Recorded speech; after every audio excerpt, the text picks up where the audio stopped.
माझा रंग खाकी आहे आणि माझा नारा जय हिंद आहे. मी कुणाचाही मिंदा नाही.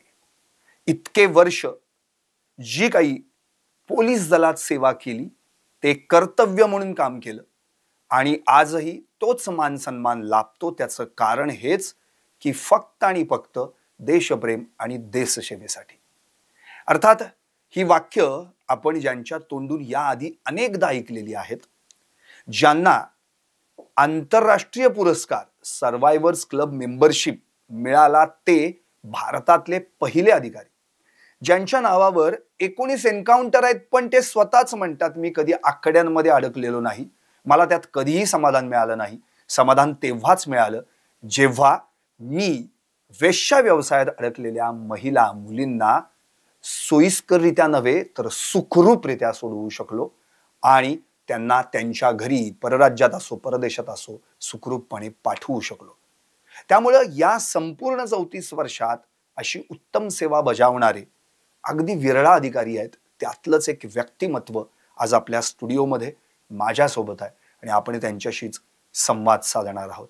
अर्थातच निवृत्त माजी सहाय्यक पोलीस आयुक्त ACP भानुप्रताप बर्गे सर. नमस्कार. खरं तर एक संधी आहे माझ्यासाठी आज काय बोलण्याची, किंवा ज्या पद्धतीने आता तुम्ही विश्लेषण केलं, अप्रतिम विश्लेषण मी म्हणेल. म्हणजे मी माझा मोठेपणा म्हणून नाही सांगत, परंतु बऱ्याच पत्रकारांशी संपर्क येतो, बरेच पॉडकास्ट ह्याच्या अगोदर सुद्धा केलेले आहेत, पण थोडक्यात आणि श्रोत्यांना ऐकू वाटेल अशा पद्धतीने आपण जे आता विश्लेषण केलं ते खूप छान वाटलं. Thank you sir. मुळात तुमचा प्रवास साताऱ्यातून एक कोरेगावमधून, बरोबर, आणि मग तिथूनच तुम्ही शिकलात. मूळ गाव तुमचं पुण्यात आलात, फर्ग्युसन कॉलेज बरोबर, सारख्या रेप्युटेड कॉलेजमध्ये तुम्ही शिकलात. MBA कडे प्रवेश घ्यायचा प्रयत्न चालू होता पण MPSC दिलीत आणि मग 85ला तुम्ही पहिले त्या ठिकाणी पोलीस उपनिरीक्षक बरोबर. म्हणून अर्थातच तुमची पोस्टिंग झाली. पण ही पोस्टिंग ती झाली थेट मुंबईमध्ये. मला आठवतंय तुमचा एक शब्द आहे मुलाखतीतला, बाबल्या नावाचा, की त्या काळी वरिष्ठ जे प्रशिक्षणार्थी म्हणून आपल्याकडे येतात त्यांना बाबल्या म्हणायचं. पण हाच बाबल्या नंतर एन्काउंटर स्पेशालिस्ट पर्यंत जाऊन पोहोचतो, दहशतवाद्यांना कंठस्नान घालतो, गुंडांना सळो की पळो करून सोडतो. बाबल्या ते एन्काउंटर स्पेशालिस्ट, बाबल्या ते उत्तम दर्जाचा पोलीस अधिकारी. हा प्रवास कसा सुरू झाला? खरं तर तुम्ही माझी पार्श्वभूमी आता थोडक्यात सांगितलेली की ग्रामीण भागाची पार्श्वभूमी आहे पूर्ण. वडील आर्मीमध्ये होते, त्यानंतर पोलीस सेवेत आलेले होते आणि एक पिंड म्हणतो आपला जसा असतो घरातनं बघत आपण जसं घरातलं वातावरण असतं, अशा वातावरणात मोठा होत असतानाच एक ध्येय होतं की आपण आर्मीमध्ये कोणतरी अधिकारी व्हावं किंवा पोलीस अधिकारी व्हावं. अशा ह्याच्यातनं मग ते MPSC दिलेली होती आणि MPSC देऊन नंतर आपण जसं आता सांगितलं त्या पद्धतीने की MPSC केल्यानंतरचे जे प्रशिक्षणाचा कालावधी होता, अरविंद इनामदार साहेबांसारख्या प्रिन्सिपलच्या हातामध्ये त्या हाताखाली काम करता आलं, त्यावेळेस प्रशिक्षण घेता आलं. त्याचा एक मोठा परिणाम पोलीस सेवेच्या पुढच्या कारकिर्दीवरती झाला. आणि त्याचप्रमाणे आकाशी साहेब हे त्यानंतर आलेले प्रिन्सिपल होते. अगोदरचे 6 महिने इनामदार साहेबांच्या हातनं प्रशिक्षणाखाली काम केलं. त्यानंतर आकाशी साहेबांनी प्रशिक्षण दिलं, त्याच्यामध्ये काम केलं आणि हे करत असताना एक वेगवेगळ्या व्यक्तिमत्वाचे होतं ते दोन्ही. ते 2 टोकाचे 2 व्यक्तिमत्व होते आणि त्याचा परिणाम माझ्या किंवा माझ्या बॅचचे जे अधिकारी होते त्या अधिकाऱ्यांवरती असं झाला की आम्ही खूप चांगल्या पद्धतीने पोलीस सेवेचं काम करू शकलो. त्याचप्रमाणे आकाशी साहेबांच्या प्रशिक्षणाच्या जे प्रशिक्षण त्यांनी दिलं त्या प्रशिक्षणाच्या माध्यमातून माणुसकी म्हणून आम्ही खूप चांगल्या पद्धतीने काम शिकलो. ज्यावेळेस आपण हा शब्द विचारता बाबल्या म्हणून, बाबल्या ते आत्ता एन्काउंटर स्पेशलिस्ट, पण त्याच्यापेक्षा सुद्धा एन्काउंटर स्पेशलिस्ट म्हणून घेणं मला शक्यतो, आपण याच्यापूर्वी सुद्धा मी बोललेलो आहे की त्याच्यापेक्षा एखादा ह्या मुलींना रेस्क्यू केलेला आहे असा अधिकारी किंवा एक समाजामध्ये एक माणुसकी म्हणून जपणारा अधिकारी, ते मला विरोध लावलं तर मला खूप चांगलं आवडतं. परंतु ह्या आपण जो प्रश्न त्या अनुषंगाने उत्तर देत असताना प्रश्नाच्या की खरोखर त्यावेळीची परिस्थिती खूप मुंबईची वेगळी होती आणि एखादा ग्रामीण भागातला अधिकारी त्या ठिकाणी जाणं, पूर्वीची मुंबईची माहिती नसणं आणि ते पण नंतर डोंगरीसारख्या पोलीस स्टेशनमध्ये काम करायला संधी मिळणं, अशा ह्या संधीचं सोनं करण्याचं मला त्या ठिकाणी भाग्य मिळालं. नक्कीच. पायधुनी, डोंगरी हे जी काही नावं आहेत आपण विचारतो त्या काळात प्रचंड गुंडांचं वर्चस्व होतं. पठाण टोळी वर्सेस कोकणी टोळी असा त्या ठिकाणचा संघर्ष होता. खरं आहे.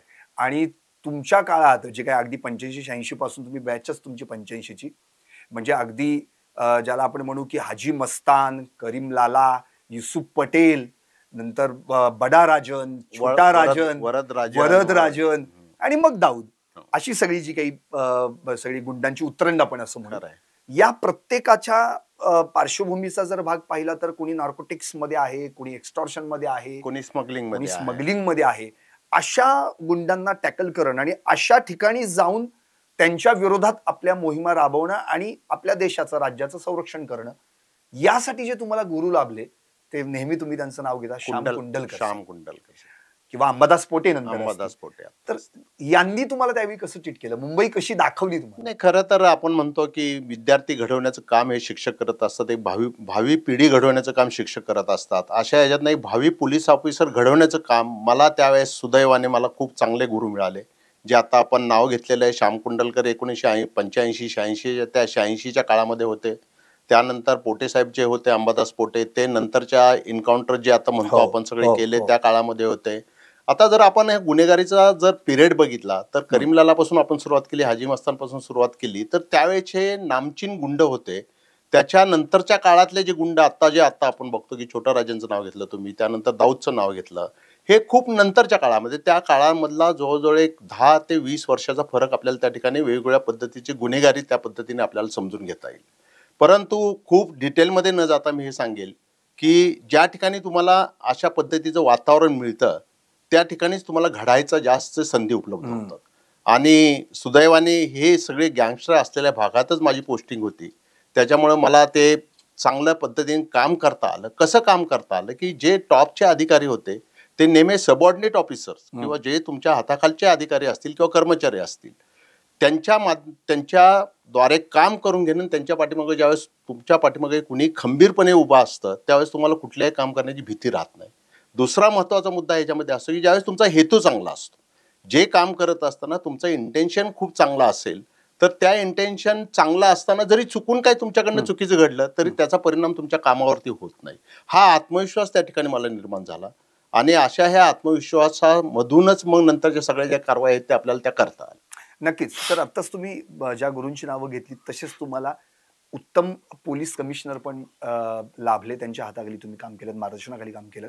अगदी मीरा बोरवणकर मॅडम असतील, राममूर्ती साहेब, व्यंकटेशन असतील, शिवानंदन असतील, ते तर खूप नादकचे, त्याच्या अगोदर सोमन साहेब होते, त्याच्यानंतर सराफ साहेब होते. अशा वेगवेगळ्या पद्धतीच्या वेगवेगळ्या अधिकाऱ्यांच्या हाताखाली काम करता आलं. आणि दुसरी गोष्ट की हे काम करत असताना तुम्हाला नाव तुमचं आज जे नाव आहे माझं, ते माझ्या सहकारी जे सबऑर्डिनेट माझ्या जे बरोबर काम करणारे जे होते त्यांनी जे योगदान माझ्या प्रत्येक कारवाई असो, आम्ही ऑपरेशन्स म्हणतो, या प्रत्येक कारवाईमध्ये जे आम्हाला ते त्यांचं सहकार्य मिळालं किंवा त्यांनी जो धाडसीपणा दाखवला. तुम्हाला फक्त एकट्याने चालून उपयोग होत नाही, तुमचे सहकारी आणि वरिष्ठ ह्याच्यामधला दुवा तो PSI किंवा इन्स्पेक्टर असतो. आणि कारकीर्द जर बघितले सगळ्यात जास्त कारकीर्द PSI API असतानाची चांगली कारकीर्द फील्ड मधली आहे. ज्यावेळेस हे दोन्ही चांगल्या पद्धतीने जुळून येतात त्यावेळेस तुम्ही चांगल्या पद्धतीचं काम करू शकता. नक्कीच. सर, तुमच्या आयुष्यातला पहिला एन्काउंटर, अर्थात तुम्हाला एन्काउंटर हा शब्द आवडत नाही, पोलीस चकमक जी काही झाली, मुख्तार लकडावाला, ज्याला 156 वर्षांची शिक्षा झाली होती, जो जेलमधून पळून गेला होता आणि मग शेवटी जो तुम्हाला सापडला आणि त्याचा एन्काउंटर झाला. तर ते काय सांगता येईल तुम्हाला, मुख्तार लकडावाला जो तुमचा पहिला एन्काउंटर होता किंवा त्याला त्या ठिकाणी मारायचं होतं, त्यावेळीची नेमकी परिस्थिती काय? नाही, कसं आहे की त्यावेळेस हेच अंबादास पोटे साहेबांचं आपण नाव घेतलं, आमचे त्यावेळेस एक स्पेशल स्क्वॉड तयार करण्यात आलेलं होतं. हे स्पेशल स्क्वॉड फक्त ह्या क्रिमिनल ॲक्टिव्हिटीज, गँगस्टर ॲक्टिव्हिटीज असतील किंवा टेररिस्ट ॲक्टिव्हिटीज असतील किंवा नार्कोटिक्स ॲक्टिव्हिटीज असतील ह्याच्यावरती आम्ही जास्त कॉन्सन्ट्रेशन करून काम करत असताना हे मुख्तार लकडावालाची आम्हाला टीप मिळाली. आता त्यासाठी टीप मिळाल्यानंतर सुद्धा इमिजिएटली तुम्ही पकडायला जात नाही किंवा इमिजिएटली तो मिळतो असं पण नसतं. त्यासाठी जे वेगवेगळ्या वेषांतर करून असेल किंवा वेगवेगळ्या, आता तुम्हाला टेक्निकल इनपुट जास्त मिळतात, त्यावेळेस ते टेक्निकल इनपुट्स नव्हते, मोबाईल्स नव्हते. अशा माध्यमातून ज्यावेळेस हे मुख्तार लकडावालाची ही टीप मिळाली त्यावेळेस हे गुन्हेगार आमच्यापेक्षा जास्त हुशार असतात. ज्यावेळेस आम्ही हे फिल्डिंग लावतो, आम्ही म्हणतो फिल्डिंग लावतो किंवा सापळा रचलेला असतो, त्या सापळा रचलेला त्यांनी बघितलं आणि ते बघून नंतर तो यू टर्न घेऊन जात असताना मग नंतरच्या कालावधीमध्ये मग आमची त्याचं चेस केला, पाठलाग केला आणि पाठलाग करत असताना मग ते ज्या ठिकाणी त्याला कुठं पुढं जाताच येत नव्हतं त्या ठिकाणी उतरून ज्यावेळेस त्याने आमच्यावरती फायरिंग चालू केलं त्यावेळेस आम्ही प्रत्युत्तर म्हणून फायरिंग केलं आणि त्या फायरिंगमध्ये तो मारला गेला. डेड एंडलाच त्याचा डेड एंडला त्याचा एंड झाला, खरं गोष्ट आहे. आणि अशा परिस्थितीमध्ये की ते माझं पहिलं असताना कसं असतं की गोळी कुणालाही मारणं एवढं सोपं नसतं. बरोबर. तुम्ही मारामारा करताना एक वेळ तुम्ही 2 बुक्के मारू शकता, परंतु कुणाचा जीव घ्यायचा म्हणलं तर ते खूप अवघड असतं. आणि ज्यावेळेस हे झालेलं असतं आणि त्याच्या अगोदर तुमचे सिनियर ऑफिसरचे त्यांच्यात 3-4 झालेले असतील किंवा 5-6 झालेले असतील, तुमचं ज्यावेळेस पहिलं एन्काउंटर असतं किंवा पहिलं कुणाला तुम्ही मारता त्यावेळेस तुमची परिस्थिती पूर्ण वेगळी असते. आणि मग त्यावेळेस ती जी धाडस निर्माण होणं आवश्यक असतं किंवा गोळी चालवणं खूप धाडसी काम आहे की कुणालाही मारताना, म्हणजे आपण गुन्हेगार सुद्धा मारतो म्हणतो आपण, पण पहिल्या वेळेस कुठलाही गुन्हेगार दुसऱ्या गुन्हेगाराला मर्डर करतो तेवढं सोपं नसतं. अशा परिस्थितीमध्ये आपण एक जीव घेतल्यानंतर आपल्याला जी मानसिक स्थितीमधनं जावं लागतं ते खूप अवघड परिस्थिती असते. त्याची कमीत कमी तुम्हाला एक 10 ते 15 दिवस आपण तो इम्पॅक्ट तुमच्यावरती राहतोच राहतो. आणि मग नंतरच्या काळामध्ये असं होत जातं की मग आपण जे करतो ते कोणतरी मग सांगतं सिनियर, अब तो काही सरळ नव्हता, एवढे त्यांनी गुन्हे केलेले, एवढी त्याला शिक्षा लागलेली आहे आणि तो समाजाला घातक आहे. म्हणजे त्याला जर आज आपला ते पोलिसांवरती गोळीबार करतो म्हणजे तो कुठल्या पद्धतीचा गुन्हेगार असेल हे ज्यावेळेस आपण लक्षात घेतो त्यावेळेस मग माझ्या लक्षात असं येतं की मला देवाने ह्यासाठीच पोलीस खातं जॉईन केलं, जन्माला ह्यासाठीच घातलं, पोलीस खात्यामध्ये ह्यासाठीच घातलं. आणि मग मी करताना ह्या खात्याची जी मला संरक्षण लाभलेलं आहे या संरक्षणाच्या माध्यमातून सामान्य लोकांसाठी किंवा समाजासाठी अशा प्रकारचे जे लोक घातक आहेत त्यांना मी मारणं आवश्यक आहे किंवा पकडणं आवश्यक आहे, त्यांना किंवा कोर्टासमोर उभा करून त्यांना शिक्षा देणं आवश्यक आहे. आणि मग नंतरच्या काळामध्ये हा विचार तुमचा चांगला रूढ होत जातो. आणि जसं मी सांगितलं की मी माझं इंटेन्शन नेहमी चांगलं ठेवलं सगळ्या बाबतीमध्ये. आणि विशेष करून म्हणजे मला नेहमी उल्लेख करत असतो मी की एक तरुण पिढीसाठी मार्गदर्शन म्हणून असेल किंवा माझे पोलीस बांधव असतील नव्याने जॉईन होणारे, मी आजपर्यंत कुठलंही बिअरचा थेंब सुद्धा टेस्ट केलेलं नाही, व्यसन कुठलं केलेलं नाही. व्यसन जर केलं नाही तर आपण तुम्ही कुठल्याही भानगडीत अडकत नाहीत. आणि मग अशा वेळेस तुम्हाला काम करणं खूप चांगल्या पद्धतीने तुम्ही काम करू शकता आणि मग तुमच्याकडे बोट दाखवायला लोकांची इच्छा होत नाही किंवा ऑटोमॅटिक असं म्हणा की तुम्ही त्या ताट मानेने आपण त्या पाथवरती किंवा त्या मार्गावरती आपण चालू शकतो. नक्कीच. म्हणजे एन्काउंटरचा हा विषय आता निघाला म्हणून म्हणजे डिस्ट्रॉय आणि मग डिटॅचमेंट पर्यंत तुम्ही पोहोचलं पाहिजे, बरोबर, हे अत्यंत महत्वाचं. बरोबर. सर, तुमचेच मित्र इथले निवृत्त एसीपी राम जाधव म्हणून पुण्यात देखील ते देखील एन्काउंटर त्यांच्या 14 नावावर आहेत. तर त्यांचं एक सुंदर वाक्य आहे, ते वाक्य मी इथे आपल्या प्रेक्षकांसाठी पण सांगतो. ते असं म्हणाले होते की एन्काउंटर हा अतिशय शेवटचा पर्याय आहे. कारण की गुन्हेगारांना गोळ्या झाडताना त्यांना कुठल्या गोळीची किंमत द्यावी लागत नाही, आम्हाला किंमत द्यावी लागते. आणि त्यामुळं शेवटचा पर्याय म्हणून आम्ही फक्त तो वापरतो. बरोबर. आता मला आणखी असा एक मुद्दा उपस्थित करायचा आहे की एन्काउंटर हा विषय थोडासा बाजूला ठेवूयात. जेव्हा हे जे सगळे 85-90च्या दशकातले आपण ज्याला म्हणू की करीम लालांपासून वरदराजन ही सगळी जी गँग होती, 80 पासूनचा जो सगळा प्रवास आहे, त्या सगळ्या दरम्यान जेव्हा यांची आपल्याला टीप मिळते किंवा हा इथे इथे आहे आणि मग जे ऑपरेशन राबवलं जातं ते राबवताना वरिष्ठ आणि तुमचा रेपो कसा असतो? कसं आहे की कुठलीही इन्फॉर्मेशन आल्यानंतर सगळ्यात पहिली गोष्ट आहे ते इन्फॉर्मेशनची माहिती तुम्हाला तुमच्या वरिष्ठ अधिकाऱ्यांना द्यावी लागते. वरिष्ठ अधिकारी त्याच्यावरती निर्णय घेतात की हे कशा पद्धतीने हे ऑपरेशन राबवायचं आहे. मग ते नंतर आपल्याला अक्षरशः म्हणजे की त्याच्यामध्ये सिक्रेसी राहायला पाहिजे. त्यानंतर दुसरी गोष्ट, कुठं ती बातमी बाहेर गेली आणि त्याचा दुष्परिणाम आपल्या कामावरती झाला किंवा आता उद्या तुम्ही कुठल्या तरी एका इन्फॉर्मेशन मिळाली त्या ठिकाणी जायच्या अगोदर, ते इन्फॉर्मेशनच्या अगोदर ते लोक तुमच्या विरुद्ध फिल्डिंग लावू शकतील, ते लोक तुमच्यावरती अटॅक करू शकतील. ह्यासाठी स्वसंरक्षण त्या ठिकाणी महत्त्वाचं आहे, इन्फॉर्मेशनची सिक्रेसी महत्त्वाची आहे. आणि मग त्यानंतर वरिष्ठांचं ज्यावेळेस तुम्हाला हे पाठबळ असतं त्यावेळेस ती कारवाईचं कुठल्या स्तरापर्यंत ती कारवाई नेणं ह्याचं एक डिसिजन त्या ठिकाणी घेतलं जातं.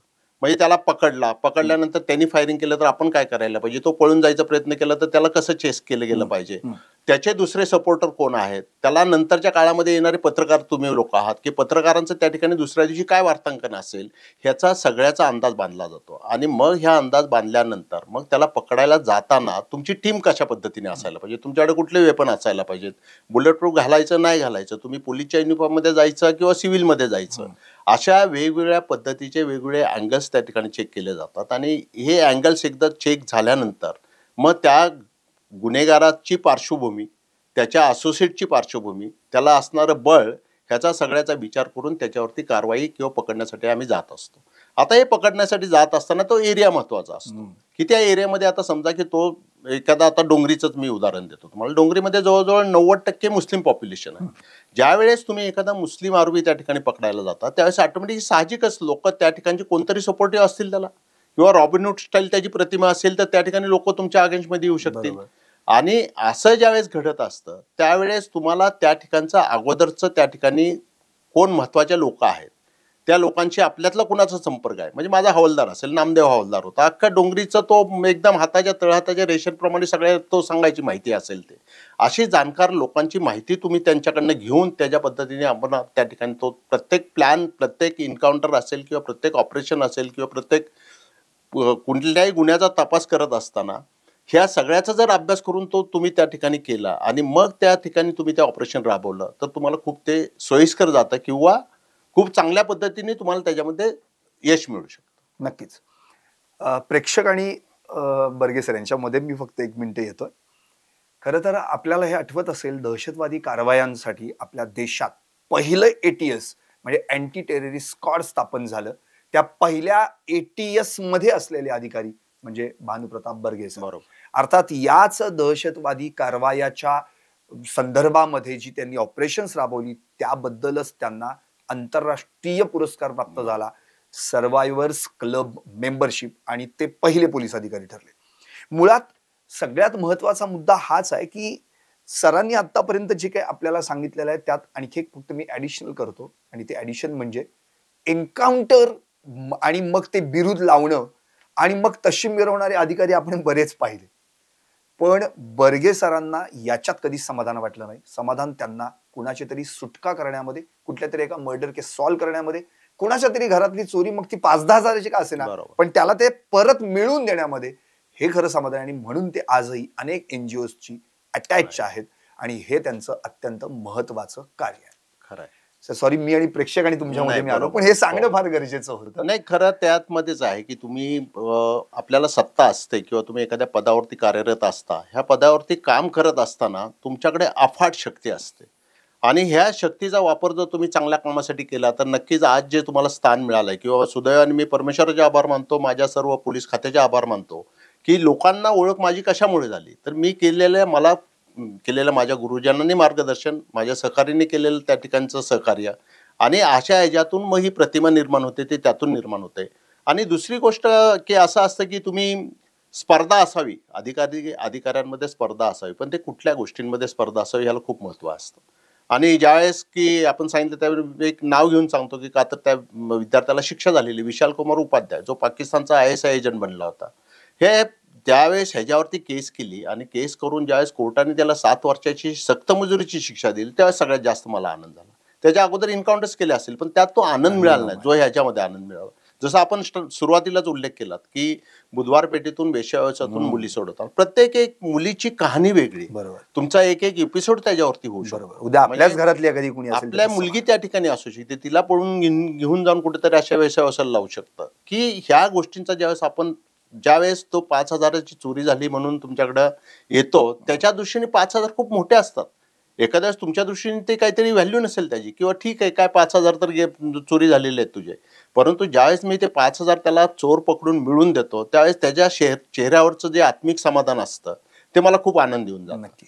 आणि ह्याच्यामध्ये मी आनंद घेत गेलो आणि प्रत्येक क्षण मी पोलीस खात्यातला 34 वर्षामधला असं एकदा सुद्धा असं वाटलं नाही की मी चुकून पोलीस खात्यात आलो. मी प्रत्येक क्षणाचा आनंद त्या ठिकाणी मला घेता आला. सादर तुम्ही आत्ता सुद्धा उदाहरण घ्या की तुम्ही रस्त्याने जाता, ज्यावेळेस रोड क्रॉस करत असताना ते महिला असेल किंवा पुरुष असेल त्यावेळेस त्याला तुम्ही हळू करता गाडीन जा म्हणून खुणवता, त्याच्या चेहऱ्यावरती वेगळे त्या दिसतं तुम्हाला, तो असा करतो, थँक्यू करतो किंवा काहीतरी म्हणतो, तो आनंद खूप वेगळा आहे. संदीपजी, की आपण खरं तर हे विसरतो सगळ्या प्रत्येक वेळेस.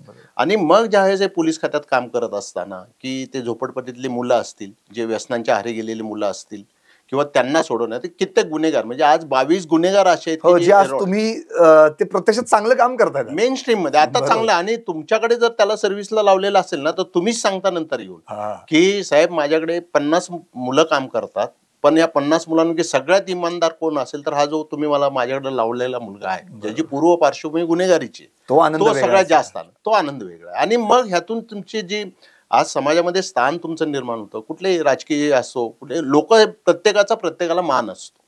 गुन्हेगार जरी असेल तरी तो त्या गुन्हेगारी विश्वातला कोणतरी काहीतरी आहे, तो बॉस असेल, मेंबर असेल किंवा माफियाचा तो डॉन असेल.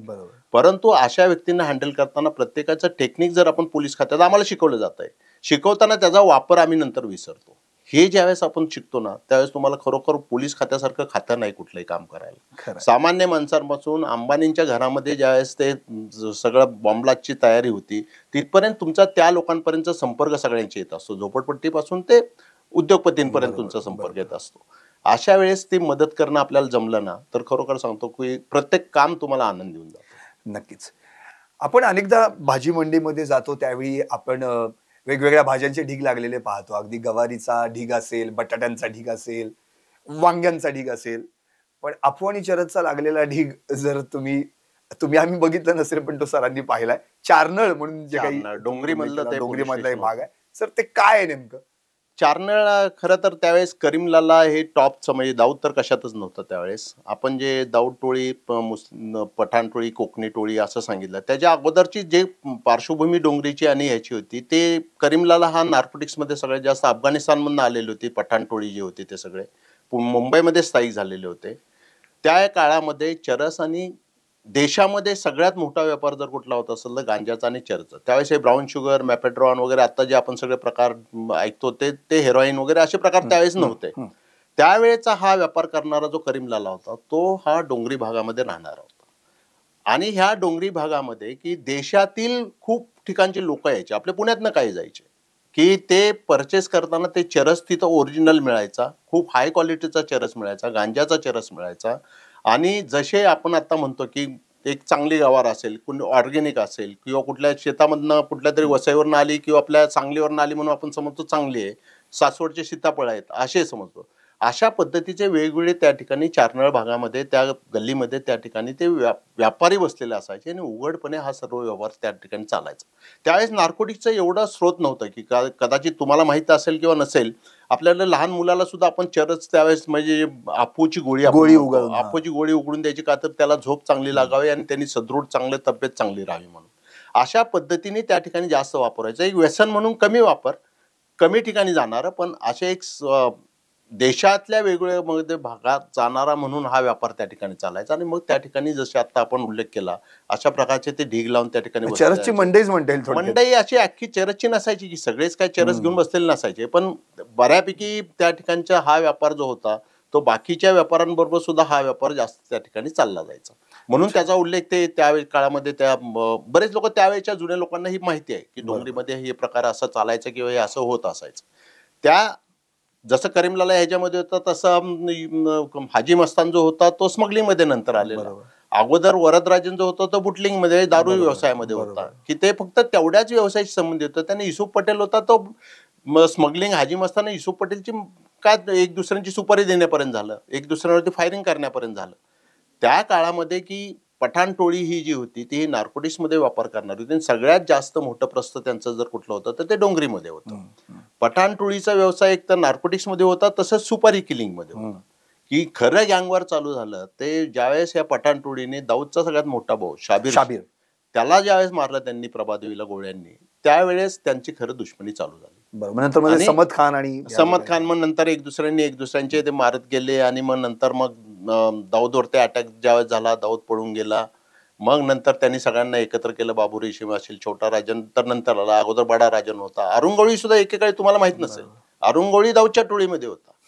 मग त्यांच्यामध्ये बाबू रेशीमला मारल्यानंतर ज्यावेळेस त्यांच्यामध्ये बिघाड झाला त्यावेळेस नंतर मग ते विरोधात गेले. तसंच छोटा राजन आणि दाऊद अगोदर एकत्र होते. बरोबर, पण बॉम्बलास्ट नंतर मग आता ते प्रोजेक्शन झालं. पण बॉम्बलास्टच्या अगोदर ज्यावेळेस आम्ही लोखंडवाला शूटआउट केले 1991 मध्ये, त्या शूटआउटच्या वेळेस तशा दोघांमध्ये बिनसलेलं होतं. मग दाऊदनेच प्रोजेक्ट केलं की मायाडोळीची टीप जी आहे ती छोटा राजन मायाडोळसला टच होता, म्हणून मग दाऊदने सगळी रुमर्स पसरवले की मीच ती टीप दिली. अशा ह्याच्यातनं मग ते गँगवार जे पुढचं वाढत गेलं ते मग त्याला फक्त आर्थिक हे जे होतं ते फक्त, आणि बाकी करीमलाला, हाजी मस्तान, युसुफ पटेलच्या वेळेस सामान्य जनता ह्या गँगवरमध्ये भरडली नव्हती गेलेली. पण नंतरच्या काळामध्ये सामान्य जनता ह्याच्यामध्ये जास्त भरली बरोबर गेली. बरोबर हे मुंबईचं गँगवॉर झालं आपण जे बरोबर सर. बोलतो. आता दाऊद बद्दलच म्हणायचं म्हटलं तर अगदी आधी सुरुवातीला अगदीच काही छोट्या मोठ्याच याच्यामध्ये तो चोऱ्या आणि याच्यामध्ये असायचा. खरं आहे. पण तो जेव्हा दुबईला गेला पळून, नंतर जो ऍक्टिव्ह झाला, म्हणजे खरं तर म्हणजे त्यांनी तिकडनं सूत्र इकडे हलवायला बरोबर. सुरुवात केली, हो. त्यावेळी ते जास्त प्रस्त वाढायला लागला आणि मग वाढायला. त्यामध्ये सामान्य लोकांना त्रास झाला जास्त झालं. आणि मग तुम्ही सगळ्यांनी एकत्र येऊन जे ठरवलं बरोबर. आपल्या राज्यातल्या बरोबर. पोलिसांनी की आता यांचा बिमोड करायला पाहिजे. खरं म्हणजे त्याचेही वडील पोलीस हवालदार हो, होते आणि क्राईम ब्रांचमध्ये होते. क्राईम विशेष ब्रांचमध्ये करून. होते. हो. So, मला एक असा इथे प्रश्न पडतो की छोटा राजन आणि दाऊद यांच्यातलं जे वैमनस्य निर्माण झालं त्याच्या मागचं मूळ रिझन हे बॉम्ब्लास्ट आहे. नाही, मूळ रिझन हे बॉम्ब्लास्ट नाहीये, वर्चस्व हे मूळ रिझन आहे. अच्छा. आणि सगळे जे ऑपरेशन्स होते ज्यावेळेस ते दोघं एकत्र होते त्या काळामध्ये ब्रेन आपण जो म्हणतो तो छोटा राजन ब्रेन होता. अच्छा. की दाऊद ज्याला सीआर म्हणतो आपण. जे सीआर म्हणतो आणि दाऊदला डी म्हणतो आपण. बरोबर. डी कंपनी म्हणजे दाऊद कंपनी.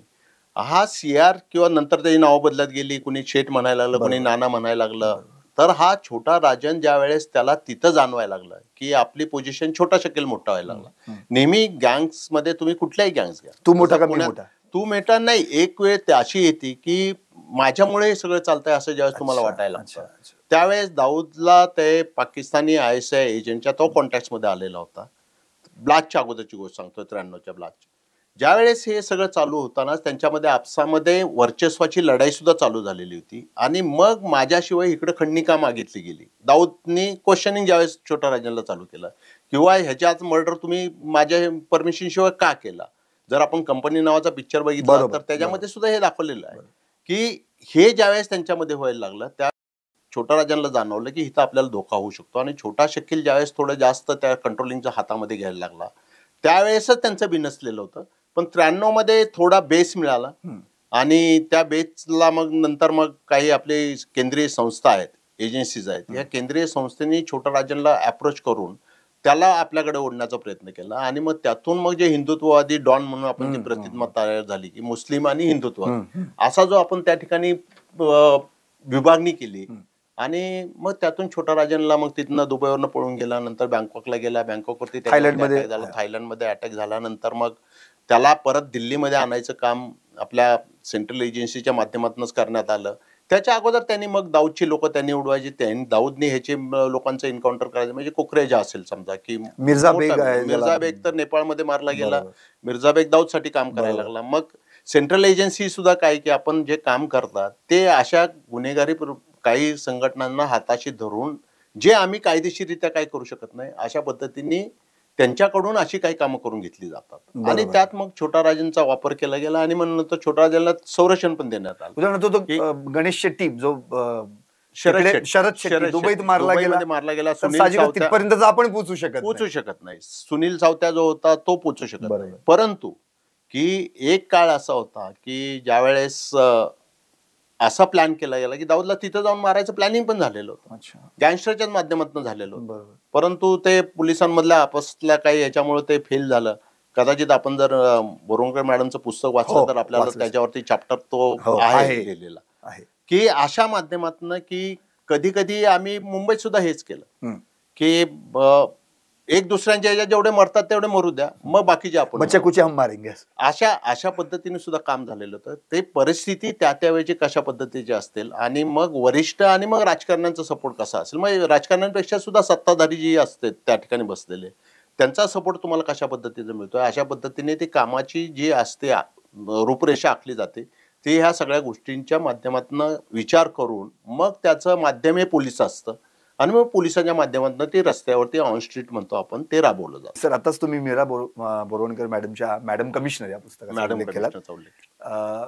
भानुप्रताप बर्गे सरांचं पण एक पुस्तक येत आहे, तर त्या पुस्तकात काय असणार आहे आणि ती उत्सुकता आहे? नाही उत्सुकता म्हणजे खरं मला जे अनुभव माझ्या सर्व्हिसेस पासून म्हणा किंवा माझं कॉलेज लाईफ असेल त्याच्या अगोदरचा पिरियड असेल तो थोडक्यात वर्णन केलेलं, पण खरी परिस्थिती त्यावेळेस कशा त्यात कोणकोणत्या टोळ्या होत्या त्याचा उल्लेख आहे की म्हणजे अक्षरशः आपल्याला आपण जे सगळ्यांची आता नावं घेतली करीमलाला पासून ते आतापर्यंत पुण्यामधली टोळी अशा पद्धतीचा त्याच्यामध्ये थोडं विश्लेषण खूप मी म्हणतो की मराठी भाषेमध्ये मराठी लोकांना जास्त लवकर समजेल अशा पद्धतीच केलेलं आहे आणि त्याच्यामध्ये की सामान्य माणसांना जे हे गँगचं आहे की लवकर लक्षात येत नाही कोण कुणाचा अगोदर, अरे हा तर अगोदर इकडे होता नंतर इकडे झालं, जसं आता राजकारण्यांचं झालं. राजकारण तशाच पद्धतीचं ते वातावरण त्यावेळेच्या परिस्थितीमध्ये होतं आणि त्याचा उल्लेख मी त्याच्यामध्ये केला. ह्याच्या व्यतिरिक्त आता 3 दिवसापूर्वी डी शिवानंद साहेबांचं एक पुस्तक आलेलं आहे की त्याचं ओपनिंग मी पण गेलेलो होतो. प्रकाशन परवा दिवशीच झालं त्याचं आणि रिबोरे साहेबांच्या हस्ते झालं विशेष करून. म्हणजे रिबोरे साहेब एक काळी म्हणजे जे महागुरु आम्ही म्हणू त्यांना, शिवानंद साहेबांना बोरवणकर मॅडमला वगैरे एक वेळ गुरु म्हणू, पण हे महागुरु होते आणि त्यांच्या हस्ते ते प्रकाशन झालेलं आहे की मोका ऍक्ट ज्यांनी बनवला ते हे शिवानंद साहेब, की ज्यावेळेस गुन्हेगारी मुंबईची कंट्रोलमध्ये येत नव्हती. म्हणजे की एका 1900 नक्की मला वर्ष आठवत नाही, पण त्या एका वर्षाच्या काळामध्ये 101 बिझनेसमॅन लोकांची गँगस्टरने हत्या केली. 94 इन्सिडेंट्स त्यांनी 94 वेळा फायरिंग केलं, त्याच्यामध्ये 101 गँगस्टर मारले गेले आणि अक्षरशः राकेश रोशन यांच्या नेतृत्वाखाली अमिताभ बच्चन सहित लोकांनी पोलिसांची मिटिंग करून सांगितलं की त्यावेळेची दिवाळी जी आहे त्या वर्षाची, मला वाटतं 1998ची गोष्ट असेल, की आम्ही काळी दिवाळी म्हणून साजरी करू आणि मग त्यातून मग हे कंट्रोल करण्यासाठी काय करावं लागेल, त्यातून मग एन्काउंटर आले. एन्काउंटरच्या ह्याच्यातनं सुद्धा की कायदेशीर काहीतरी आधार पाहिजे, सगळ्यात कायदेशीर भीती व्हायला पाहिजे अशा ह्याच्यातनं त्यांनी आणि ब्रह्मास्त्र अनलिस्ड असं म्हणून त्यांनी परवा दिवशीच ते पुस्तक हे गेलेलं आहे. त्या पुस्तकात सुद्धा आपल्याला ज्यांना प्रशिक्षण नाही खरं या गँगवार किंवा कसे पोलीस कारवाई करतात, कशा पद्धतीने कंट्रोलिंग केलं गेलं याची खूप चांगली माहिती त्याच्यामध्ये सुद्धा देण्यात आली. अशी पुन्हा राकेश मारिया साहेबांचं पुस्तक आहे. खान साहेबांचं खान साहेब जे माझे बॉस पहिले एटीएसचा पहिला उल्लेख केला, ते भारतातलं पहिले एटीएस त्यांनी चालू केलं की त्यांचा पुस्तक सरेंडर म्हणून. खरं तर हे लोकांनी जर वाचलं तर पोलीस कशा पद्धतीने काम करतात आणि मग जे ॲलिगेशन्स होतात तुमच्यावरती, त्यानंतर तुमच्यावरती प्रायव्हेट केसेस होतात, मग काय आरटीआय, आता नवीन आपल्याकडे आरटीआय आल्यापासून आरटीआय वाल्यांच्या माध्यमातून तुम्हाला त्रास दिला जातो. अशा पद्धतीचं सगळं कसं विवेचन खूप चांगले येते. आपण वाचक आहात, आपण ज्यांना इच्छा असेल त्यांनी ही सगळी पुस्तकं वाचली तर त्यांना खूप चांगल्या पद्धतीचं एक नॉलेज मिळू शकतं.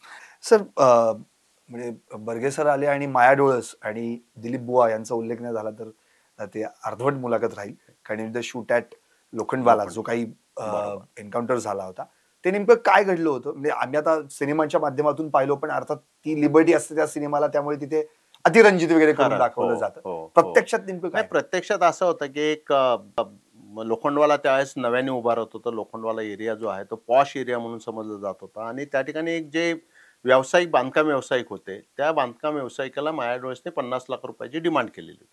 ही 90ची 91ची गोष्ट मी तुम्हाला सांगतोय. 50 लाख म्हणजे त्यावेळेस खूप मोठी अमाऊंट. आणि ज्यावेळेस हे डिमांड झालं त्यावेळेस त्यांनी त्या बिल्डर जो होता त्या बिल्डरनी खान साहेबांना भेटून त्यांच्याकडे कंप्लेंट केलेली होती.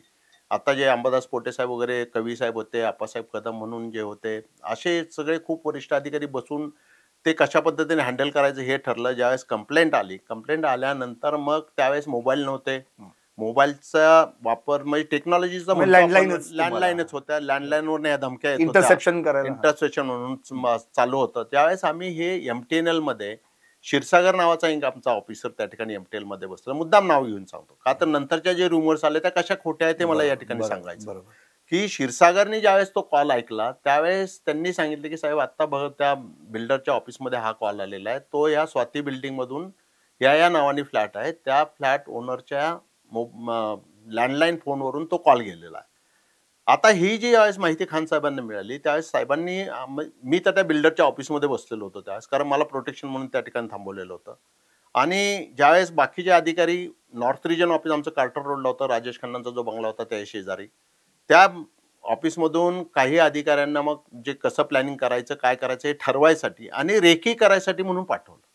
कुठे पाठवलं? स्वाती बिल्डिंगमध्ये पाठवलं. ज्यावेळेस स्वाती बिल्डिंगमध्ये हे सगळे बाकीचे अधिकारी आले आणि ह्या अधिकाऱ्यांनी येऊन रेकी करत असताना दिलीप बुवांनी खिडकीतून बघितला, हा पिक्चरमध्ये फ्लॅट वरच्या फ्लोअरला दाखवलेला आहे, पण हा खरा फ्लॅट जो होता तो ग्राउंड फ्लोअरला होता. आपल्याला एक अंदाज तुम्ही इमॅजिन करा की आपण बिल्डिंगच्या आतमध्ये जातो, राईट साईडला मोकळं पटांगण असतं, थोडं गार्डन असतं त्या ठिकाणी, त्या ठिकाणीच हा फ्लॅट होता आणि एक जिना जो असतो तो मेन बिल्डिंग मधून आत जातो. ज्यावेळेस त्या दिलीप बुवांनी बघितलं आमच्या टीमला, त्यावेळेस पहिली गोळी त्यांनी चालवली. त्यांनी गोळी चालवली की आम्हाला अंदाज नव्हता, आम्ही तर रेकीसाठी गेलेलो होतो. मी नंतर आलो, त्यांना नंतर मी जॉईन झालो तिथे. परंतु ज्यावेळेस आमच्यातला एक अधिकारी त्यांनी गोळी झाडल्यानंतर त्यांच्या दंडातनं आरपार ती गोळी गेली. त्यांना नानावटीला आम्ही पाठवत असताना मग आम्ही ते ऑफिस जवळच होतं त्या बिल्डरचं. तिथून आम्ही ज्यावेळेस त्या पोहोचलो, आम्हाला समजलं की इथं फायरिंग चालू झालं. ज्यावेळेस मी त्या ठिकाणी गेलो, त्यावेळेस त्या अधिकाऱ्याला नानावटी हॉस्पिटलमध्ये हलवण्यात आलेलं होतं. मग आम्ही जे अधिकारी होतो, अर्धे अधिकारी पाठीमागच्या साईडला जावं लागलं, का तर पाठीमागं सुद्धा एक दरवाजा होता, पुढच्या बाजूला एक दरवाजा होता. अशा ह्याच्यातनं आमचं ते त्यांच्याबरोबर एन्काउंटर चालू झालं किंवा फायरिंग चालू झाली. हे फायरिंग होत असताना की बऱ्याच ठिकाणी आम्ही सिव्हिलमध्ये असतो. मग तोपर्यंत पोलिसांची अतिरिक्त फौज आली. आरूप पटनाईक होते, खानसाहेब आले, पटनाईक साहेब त्यावेळेस त्या झोनला DCP होते, ते आले, ॲडिशनल फोर्स आला. बिल्डिंगच्या बाहेरच्या कंपाऊंडच्या साईडने ते लोक सगळे थांबलेले होते. आम्ही आतमध्ये होतो, गँगस्टर त्या रूममध्ये होते फ्लॅटमध्ये. आमचं फायरिंग चालू असताना अजून एका अधिकारी मारुतराव घराळ म्हणून होते, त्यांच्या छातीतनं आरपार एक गोळी गेली. ती गोळी गेल्यानंतर त्यांना नानावटीला हॉस्पिटलला आलं. आम्ही राहिलो त्यावेळेस 5 ते 6 अधिकारीच असताना आमचं ते फायरिंग चालू होतं आणि बाहेरून जो फोर्स आलेला होता त्यांना वाटलं आम्ही सुद्धा गँगस्टर आहोत. त्यांनी आमच्यावरती फायरिंग चालू केलं. आम्हाला त्यातून कसा तरी आडुसा घ्यावा लागला आणि मग आरूप पटनाईक साहेबांनी त्यावेळेस मेगाफोनवरती अनाऊन्स केलं की बाहेरून कुणीही फायरिंग करणार नाही, आपले ATH अधिकारी आतमध्ये आहेत. ज्यावेळेस आम्ही ते फायरिंग चालू असताना अशा पद्धतीने जवळजवळ 4-4.5 तासाच्या नंतर शेवटी मायाडोळस त्याचा त्या ठिकाणी खात्मा करण्यात आला आणि दिलीप बुवा आणि मायाडोळस हे एकेकाचे खुंखार होते. जो त्या ठिकाणी एक आपल्याला जेलचा कर्मचारी जो एरोडा जेलमध्ये ह्या लोकांच्या ओळखीचा झालेला होता, तो त्या ठिकाणी मारला गेला. तो पैसे घ्यायला मायाडोसकडे आलेला होता, तो त्याला मायाडोसला भेटायला आलेला होता आणि ज्यावेळेस हे फायरिंग चालू झालं त्यावेळेस तो फ्लॅटमध्येच होता. त्याच्यामुळे त्याला सुद्धा गोळी लागून तो सुद्धा त्या ठिकाणी मारला गेला. आपल्याला ते पिक्चरमध्ये सुद्धा बऱ्यापैकी दाखवलेलं आहे सगळ्या गोष्टी. हे 4.5 तासाच्या ऑपरेशन नंतर ज्यावेळेस ऑपरेशन पूर्ण झालं आणि नंतर मग सगळं मग ते बऱ्याच गोष्टी घडत गेल्या. त्यानंतरच्या येणाऱ्या काळामध्ये आम्हाला त्या ऑपरेशनचा तसा बघायला गेलं तर खूप त्रास झाला. पिक्चर आला आता नंतर तुम्हाला, तो पिक्चर 2007 मध्ये फेमस झाला त्यावेळेस. पण त्या इमिजिएटली ऑपरेशनच्या नंतर आमच्यावरती जे ॲलिगेशन झाले, खान साहेबांवरती ॲलिगेशन झाले, IPS मध्ये रायव्हलरी जी असती ती रायव्हलरी त्यावेळेस म्हणजे की एक दुसऱ्यांच्या विषयी कसा द्वेष असतो ते त्यावेळेस बघायला मिळालं. आणि अशा ह्याच्यातनं म्हणजे अक्षरशः सुप्रीम कोर्टापर्यंत आमच्यावरती केसेस झाल्या त्याच्यात. काही ह्युमन राईट्सवाले आले, त्यावेळेस RTI नव्हतं पण ह्युमन राईट्स होतं. अशा पद्धतीने ते ऑपरेशन आता जरी खूप सक्सेसफुल वाटत असेल तरी ऑपरेशन नंतरचा काळ आमच्यासाठी तसा दुर्दैवाने म्हणावं लागेल की त्रासदायक होता, क्लेशकारक. आणि नंतर काही रुमर्स पण की बाबा रुमर्स की दाऊद कसं असतं की ज्यावेळेस दाऊदने का रुमर्स तयार केल्या त्या की त्याचा मोठेपणा वर्चस्व वाढतं की मीच यांना टिप दिली म्हणून ऑपरेशन झालं. पण खरं परिस्थिती आज सुद्धा जर बघितली तुम्ही तर मी आज तर खोटं सांगायचा काहीच उद्देश नाहीये की ह्या टेलिफोन मधल्या इंटरसेप्शनमुळे त्या क्षीरसागरने टाइमली इन्फॉर्मेशन दिल्यामुळे आम्हाला हे सगळं ऑपरेशन त्या ठिकाणी पार पडलं. प्युअरली फक्त पोलिसांचंच ऑपरेशन 100% पोलिसांचं. नफे पैसे मिळालेले, त्यामध्ये AK-47 होत्या, नवीनच त्यावेळेस मारुती गाड्या आलेल्या होत्या, त्या 2 आम्ही सीज केलेल्या.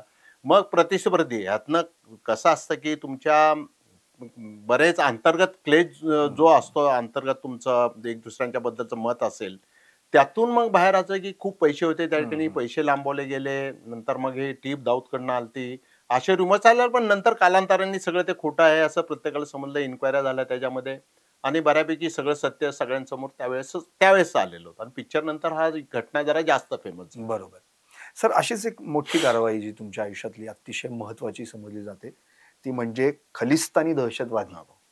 आणि मला आठवतंय तुम्हाला जसं सिव्हिल ड्रेसवर तुम्ही म्हणता कधी वेषांतर करावं लागतं, तुम्हाला वॉचमनची पण भूमिका निभावावी लागली होती. अगदी बिल्डिंग मधल्या महिलांना दुधाची पिशवी आणून देणं, पाण्याचं म्हणजे नळ सोडणं, पाणी सोडणं वगैरे, ते काय आहे म्हणजे नेमकं काय की आपल्या एक सेंट्रल एजन्सीकडनं एक इन्फॉर्मेशन आलेली होती की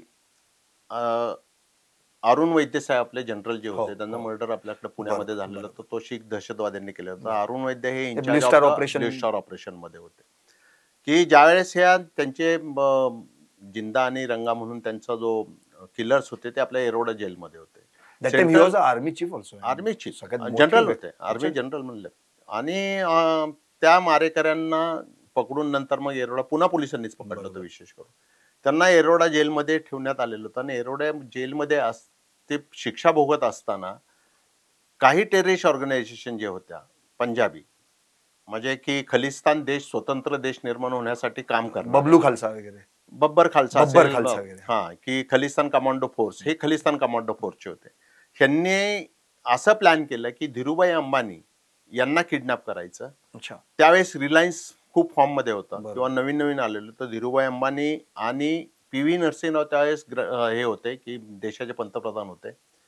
पी.व्ही. नरसिंहराव यांची नात आपल्याकडे भारतीय विद्यापीठमध्ये बरोबर. या ठिकाणी मेडिकलचं बरोबर. शिक्षण होते. तिला किडनॅप करायचं. बरोबर. तिला किडनॅप करून त्या दोघांना किडनॅप केल्यानंतर हे जे अरुण वैद्य साहेबांचे जे मारेकरी होते त्यांच्या सुटकेचं डिमांड करायचं असं प्लॅन झालेलं होतं. आणि त्या प्लॅनमध्ये इन्व्हॉल्व असणारे जे अतिरेकी होते किंवा जे ही कारवाई करणार होते ते म्हणजे खलिस्तान कमांडो फोर्सशी संबंधित होते. बरोबर. ते पंजाबवरनं मुंबईमध्ये आलेले आहेत आणि मुंबईमध्ये राहून ते हे प्लॅन करणार आहेत. असं सगळं ते इन्फॉर्मेशन आल्यानंतर आम्ही त्या पद्धतीने इन्फॉर्मेशन आमच्या पद्धतीने ग्राउंड लेवलला कलेक्ट करायला सुरुवात केली. हे करत असताना असं समजलं की मीरा भाईंदर या परिसरामध्ये एका बिल्डिंगमध्ये हे लोक राहत आहेत. आता हे लोकांना पकडणं एवढं सोपं नसतं. का तर तुम्हाला त्याच्यामध्ये की त्यांच्यावरती वॉच ठेवून एक पकडला जाऊ शकतो एखाद्या वेळेस किंवा 2 पकडले जातील, 4 त्या ठिकाणी पकडले, पण त्यांची पाळंमुळं काय आहेत हे बघण्यासाठी म्हणून तुम्हाला त्या ठिकाणी वॉच करणं आवश्यक असतं. हे वॉच करत असताना मग सूर्यवंशी म्हणून माझा दुसरा अधिकारी, बरेच अधिकारी असे होते की सूर्यवंशी तर विटा घेऊन वर खाली करायचा बिल्डिंग, विटा व्हायचा, तो अंडर कन्स्ट्रक्शन बिल्डिंग होती समोर. म्हणजे मजूर म्हणून काम मजूर केलं. म्हणून काम केलं त्यांनी. त्यानंतर मी जो होतो तो वॉचमन म्हणून, म्हणजे की त्या एक्झॅक्टली त्या बिल्डिंगच्या समोरच्याच बिल्डिंगमध्ये की रेग्युलर वॉचमनला त्या ठिकाणी आम्ही एजन्सीला कॉन्टॅक्ट करून काढायला लावलं आणि मग त्या ठिकाणी मी वॉचमनचा ड्रेस घालत होतो आणि मग ते वॉचमनचं दिवसाचं काम जे असेल ते करायचं. अशा पद्धतीने आम्ही दोघं जण त्या ठिकाणी काम करत होतो. आणि हे करत असताना जे पाणी सोडावं लागायचं, मग ते नेमकं चुकायचं. ते पाणी सोडणं एवढं सोपं नसतं. आपल्याला वाटतं की ते नळ चालू केला की तसं होतं. बंद करणं अवघड असतं, सुरू करणं अवघड असतं, वेळेवरती करणं अवघड असतं. मग त्यात ते बायका ओरडायच्या की सिर्फ दिखने में हट्टा कट्टा दिखता है कुछ, लेकिन काम का नहीं. मग जसं आपण सांगितलं की आपण बोलवतो वॉचमनला खालनं, अरे जा जरा वो दूध का थैली लेके आ जा, असं म्हणून ते 20 रुपये द्यायचे. ते दुधाची थैली आणून द्यायची, त्यातले राहिलेले पैसे ठेव, त्या म्हणायचे रहने दो तुमको पैसा म्हणून. अशा पद्धतीने आम्ही ते वॉच करून नंतर मग त्यांना दहिसर चेक नाका जो आहे, हे दहिसर चेक नाक्यानं काही दिवसानंतर मग दहिसर चेक नाक्याला इंटरसेप्ट केलं. त्यावेळेस एक ऑफिसर त्यांनी केलेल्या AK-47च्या फायरिंगमध्ये इंजुर्ड सुद्धा झाला. सुनील देशमुख नाव होतं त्यांचं. आणि त्यांना पकडलं आम्ही ते. नंतर मग जे दुसऱ्या दिवशी सगळे हेडलाईन्स आपण पेपरला बघतो की त्या दुसऱ्या दिवशीच्या हेडलाईन्स त्याच्यामधून झाल्या की अख्खा म्हणजे की देशामध्ये ती मोठी न्यूज झाली. मोठी न्यूज होती. आणि ते अतिरेकी सुद्धा त्यांची पार्श्वभूमी बघितली तर बरेच गुन्हे त्यांच्यावरती पूर्वीचे सुद्धा होते. म्हणजे ते करू शकले असते, हे जे त्यांनी प्लॅन केलेलं होतं ते करू शकले असते. आणि त्यावेळेचा काळ जो होता तो मुंबईचं गँगवॉर आणि खलिस्तानी मुवमेंट हे दोन्ही प्रमाण मुंबईमध्ये खूप मोठ्या प्रमाणामध्ये वाढलेलं होतं. KPS गिल साहेब आपण नाव ऐकलेलं तिकडे होते. वीर साहेब आपले जे पुण्याचे DCP होते ते त्या ठिकाणी होते. त्यांनी आम्हाला स्पेशल पोलीस ऑफिसर म्हणून काही टेररिस्ट कन्वर्ट केलेले होते, ते आमच्याकडे पाठवलेले होते. खूप म्हणजे खूप उच्च पातळीवरती त्यावेळेस त्या पद्धतीने काम करता आलं की देशाच्या पातळीवरती कशी. म्हणजे त्यांनी तर काही गुन्हेगारांनाच ट्रेनिंग देऊन, गुन्हेगार पण नाहीये, टेररिस्ट जे पाकिस्तानमध्ये टेररिस्ट करून घेऊन आलेले आहेत. म्हणजे खरं त्यांचं योगदान खूप मोठं आहे. गिल साहेबांचं असेल, वीर साहेबांचं असेल. का तर त्यांनी म्हणजे पाकिस्तानमध्ये तो ट्रेन करून आलेला आहे. बॉम्बलास्टच्या 2-3 केसेस त्यांनी केलेल्या आहेत. अशा एखाद्या टेररिस्टला तुम्ही कन्वर्ट करणं खूप अवघड आहे आणि त्यांना परत तिथे पाठवायचं आणि त्यांना पोलिसांच्या बरोबर काम करायला दिलं. म्हणजे SP की म्हणून, SP स्पेशल पोलीस ऑफिसर बनवून त्या टेररिस्ट बरोबर ज्यावेळेस मग त्याच्या बरोबर बोलताना तो सांगायचा की साहेब ये जो दिख रहा है वो त्यावेळेस हे रिलायन्सचं काम मोठ्या प्रमाणामध्ये ठाण्यामध्ये चाललेलं होतं. त्या भागामध्ये खूप सरदार लोक त्या ठिकाणी वॉचमन म्हणून कामाला यायचे, पण ते ऍक्च्युअल काही टेररिस्ट होते. ज्यावेळेस मग हे टेररिस्ट आमच्या बरोबर, म्हणजे एकतर घटना अशी सांगतो की मी ड्रायव्हर म्हणून एक टेररिस्ट ग्रुप बरोबर काम केलं. ते SPO जो होता वीर साहेबांनी दिलेला तो माझ्या शेजारी बसलेला. मी अब्दुल म्हणून मी नमाज पडतो.